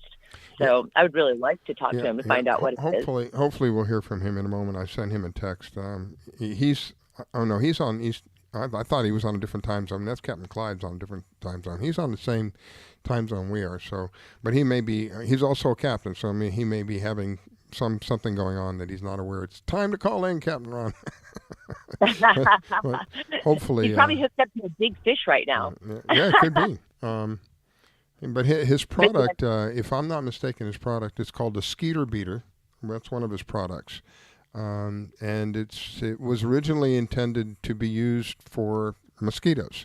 But then people were wearing it out on the beach because we have mosquitoes out on the beach and going in the water. And he developed a sunscreen on top of that. And it's all natural. Think about this for a minute. If it's damaging the coral reefs and literally killing off the coral reefs, what do you think it's doing to you? You're putting this on your body. That's my exact problem that I've had with sunscreens my entire life. I've really never been an advocate for it. And I understand people need to cover up. So I say wear a buff and wear long sleeves and wear a hat, if you can't take the sun. But I've always thought it was really a natural. 100 years ago, nobody wore sunscreen, how did they do it? Yeah. Exactly. And that's what I tell people. 100 years ago, no one wore sunscreen. When did sunscreen come into effect? And what makes people think that they have to wear it? Back then everybody covered with hats and shirts and things, which is much healthier. And then, like I said, when I did find out that it was destroying our reefs or harming our reefs, it just made no sense to me to put that on your skin. If it's destroying our reefs, why in the world would you put it on your skin? So they're making a product that's actually safe and natural, and it keeps away the mosquitoes and the no-see-ums, and it's a sunscreen. Yeah. That's very impressive, and people should really check it out, because anything that's bad for the natural reef has to be bad for your body. I just can't see where it can't. It doesn't take a rocket scientist to figure that out. If it's harming the reefs, and our bodies are, it depends on who you talk to. I've heard as little as 70%, but I've heard as much as different areas of the brain could be 90% water. And if it's that high of a percentage of water and it's damaging the reefs, what do you think it's doing to your body? You're putting it on your body in an effort to try to not to get sunburn from the sun. Well, there's other, Angelia brought out some excellent points. There's things that you can do not to be sunburned.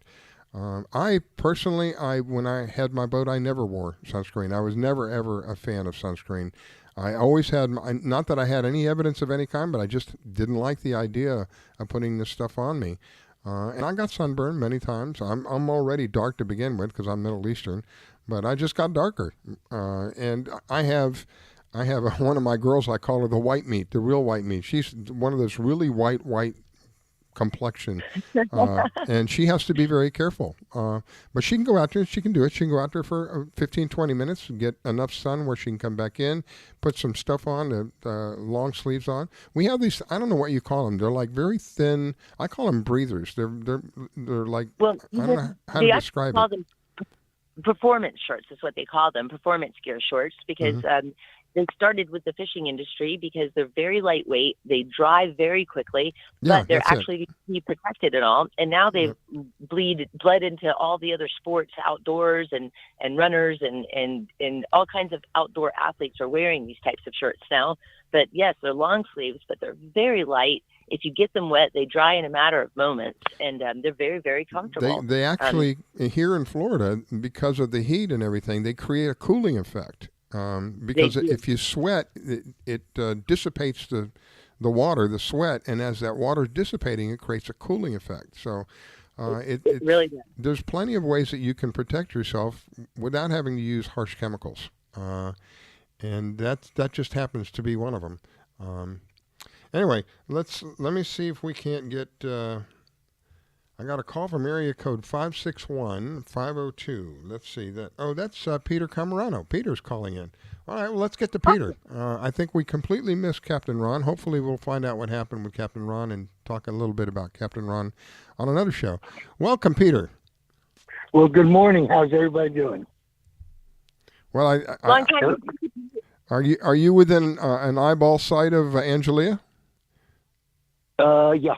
Oh, okay. Well, then you know how Angelia is doing. I'm doing pretty good. I got to tell you, I think I shared with you guys a while back. I had a pretty big scare a while back where I ended up in the hospital. They thought I was having a heart attack. Fortunately, it wasn't a heart attack. It was an angina, but it was a precursor to a heart attack. And prior to that, there was only one day a week I drank coffee, and that was this morning. I would normally be drinking coffee because I do a political show last night from 9 to midnight, and then I get up this night, and I'm up to like 1 o'clock in the morning recording everything that I've done, uploading all. So by the time I get to bed, it's like 1 o'clock in the morning. Then I get up at about 6:30 and take the dog out for a walk, and then prepare for the show. And I would have to have coffee because I would be in this massive fog. Well, I got to tell you, ever since they did that to me, they worked on my heart. That I haven't had to have coffee. I don't need coffee in the morning. That fog that was there for so long that I just thought, hey, you're just getting older. welcome to the 60s, my friend. You know, that kind of thing. I know when you wake up in the morning. Now, for me, that fog is not cleared by coffee. All right, it's there because of the vodka the night before.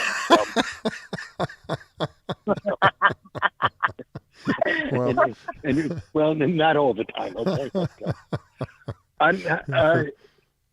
We have a pretty day today. It really is. Oh yes, gorgeous. Hoping to go ahead at a show, and there's some nice boats I've seen out here that kind of look at and say, maybe it's time, or you should be getting a boat back underneath you, and then you start thinking about, well, here's the price of it, and there's this and so on. the best thing is to have friends with boats. There you go.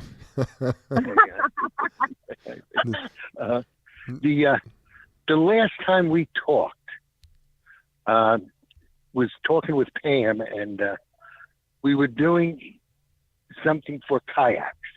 Last year when we first met, right about this time, she came to a show I was at, and she was on her way to a tournament in Pompano here.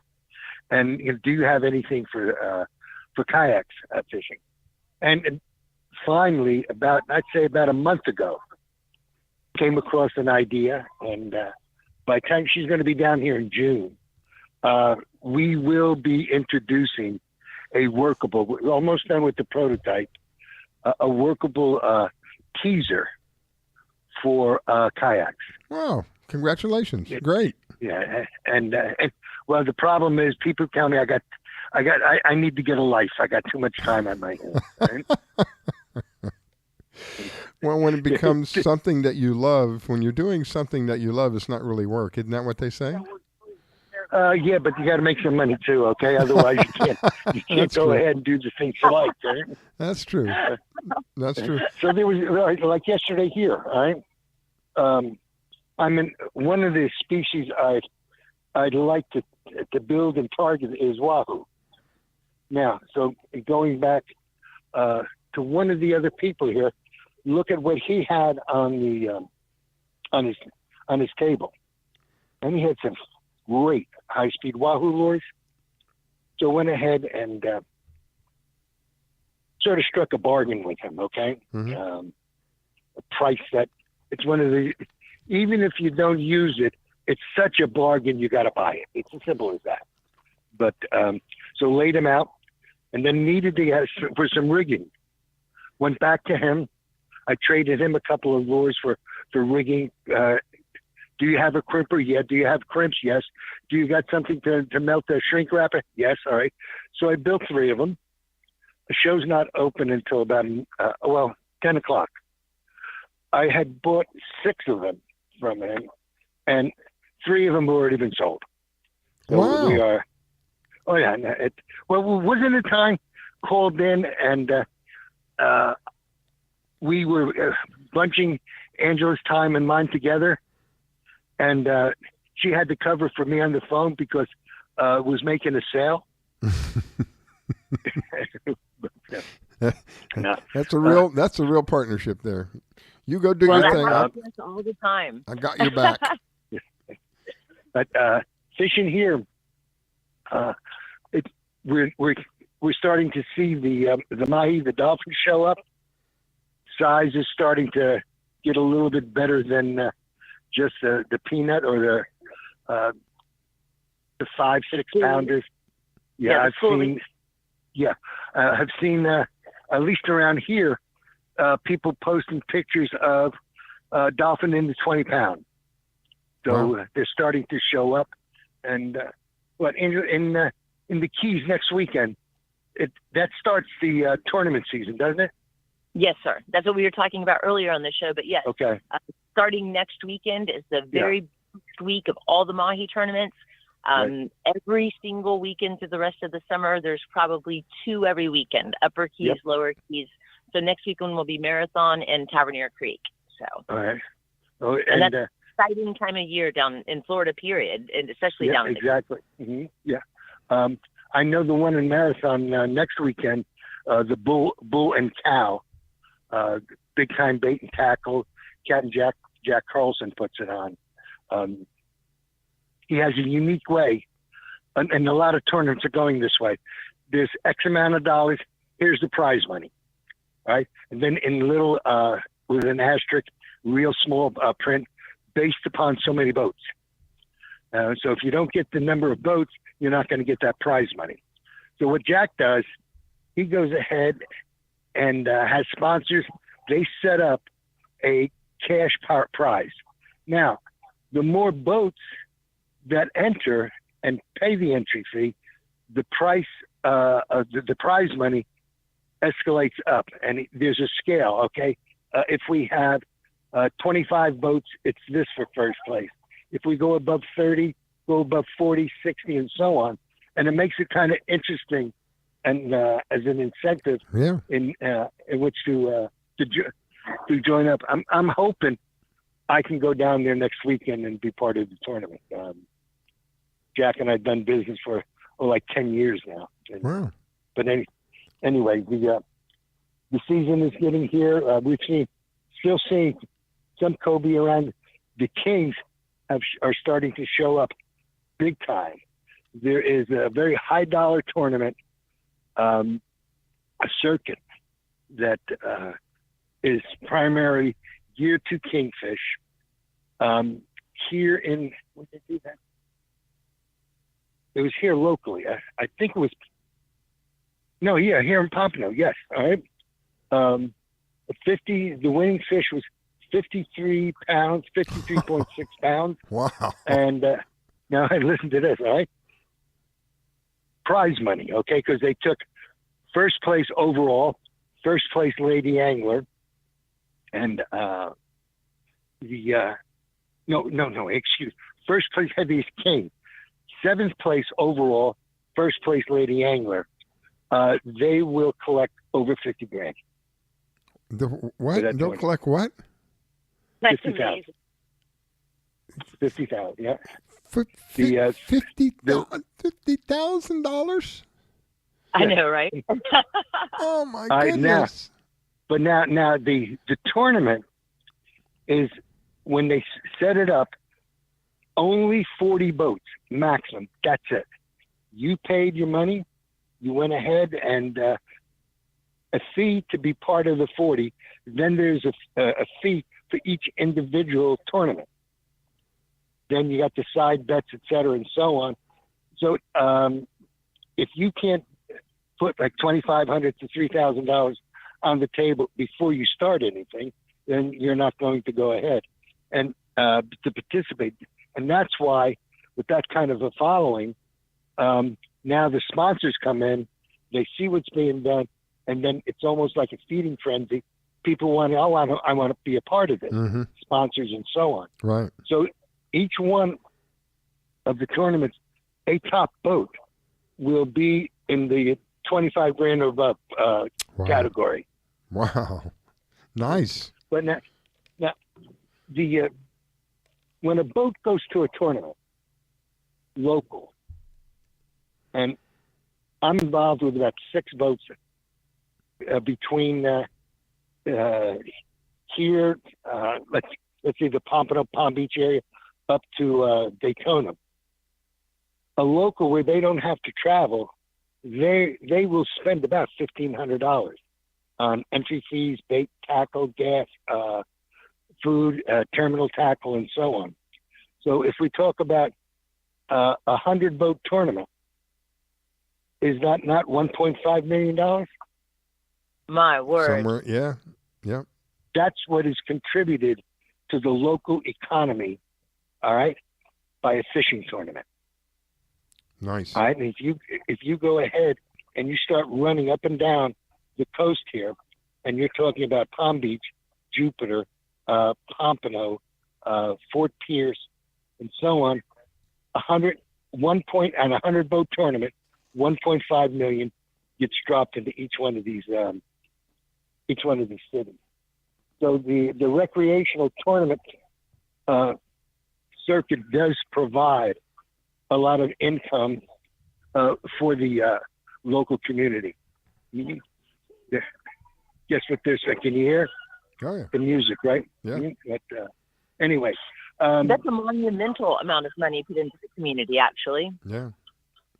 Mm-hmm. Everybody wins. This is what I like about this kind of stuff. Everybody wins. Everybody wins. The people who get involved win, either through having the enjoyment of that experience or actually winning a prize. And the people who provide it, they benefit. And everybody wins. And it's like a full circle. And even the people who donate to the silent auctions get exposure. They get, tax write-offs. I mean, the whole thing is just a positive experience and a positive event, no matter how you look at it. That's great. I didn't have any idea about the money, though. I mean, again, The money and the prizes are massive. Yeah. Yes. In the first weekend after the 4th of July, there's a tournament I've been involved in for several years. Now, last year we had 242 boats. After you went ahead and all your expenses, everything from trophies to tents that you got to have up for captain's meetings, award ceremonies, etc., they still wound up donating to 3 different charities, $18,000 apiece. Wow. So there is that contribution in which to support the local community, and you will find everything from abused animals to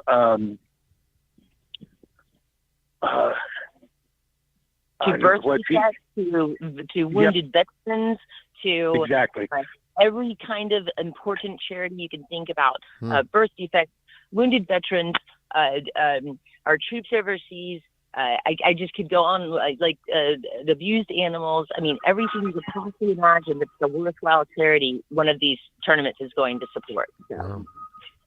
Now, you have a T-shirt on this morning from a veteran type tournament. The sponsor, his brother was a Navy SEAL, got killed in action. So what they wanted to do is set up a memorial. So they did. They're doing a fishing tournament for the benefit of the families of Navy SEALs that have been either injured and or killed in action. Wow. So you see a lot of that. You'll see the children, charities, animals, and so on. So you get involved. You're not doing it to make money. Yeah. The one that I'm talking to now with the 242 boats, I started with them when they had 65 boats, and then been with them since it's gone from 65 to 242 and so on. But nobody makes a dime off it. The organizers nor the volunteers. It's just that. You do it because it's something that you hold dear and close and so on. And the communities really come together with these tournaments too. It's a very nice bonding experience for the community. You're absolutely right. And it brings the real beneficiary also is the small businessman, because they can go ahead and make a donation, contribute, be part of, and so on, and get the exposure all year long for their business with a relatively small amount of money. So I like it. Everybody wins. No, you're right. Everybody does benefit from it. And then on top of that, guys, it's a hell of a lot of fun. It's a good time. Between the captain's meetings, the days of fishing, and then the final party and the awards, it's a really good time. It makes for a fun weekend. Yes, it does. The financial aspect is what surprised me. It's the captain's meetings, right? So you have sponsors that are there to show their product, and they'll set up tables and so on, and hoping to sell. When I go to a tournament, a captain's meeting, I know I'm not going to sell anything, because those teams are already set. They know what they're going to do. They're not changing the night before, but you might get a few sales on the ancillary. The people just coming in. Maybe you do it later on, but they when you see, all right, Angela, tell you walk into a captain's meeting. Can you not feel the testosterone going? Oh, heck yeah. Heck yeah. Okay. These are all A-level personalities, right? Yeah. Yeah. Wow. It is. The game is on at the captain's meeting. That's when the game starts. Oh, my goodness. Wow. I've seen you them can feel the energy in the air. It's very fun. Wow. I've seen them do tug of wars between teams. All right, and you would think that they were, with some national championship or something like that. But anyway, it is. If and anybody's out there listening, you ever get a chance to go to one, they're open to the public. Need to go down just to enjoy the fun, the camaraderie, and the competition. Wow. We are Anyway. we are running out of time. Before we we're running out of time. But before we go, Peter, I want you to give out what's your website or how do people find you? The easiest way, come to me direct, 561-502-7022. We're redoing the website, so it's down for right now. Or you can email the letter J, CAM, CAMM, fishing at AOL.com. I appreciate you taking the time to call in, my friend. I wish you well at the show today. And Angelia, before we go, parting words? My parting words are my website is also under a little bit of a revamping and reconstruction right now because I have some amazing and exciting things happening this year, and I'll be launching my YouTube channel very shortly as well. So I'd love everyone's support, and very soon I'll start letting the cat out of the bag about what I've got going on this year. But cool. It's exciting.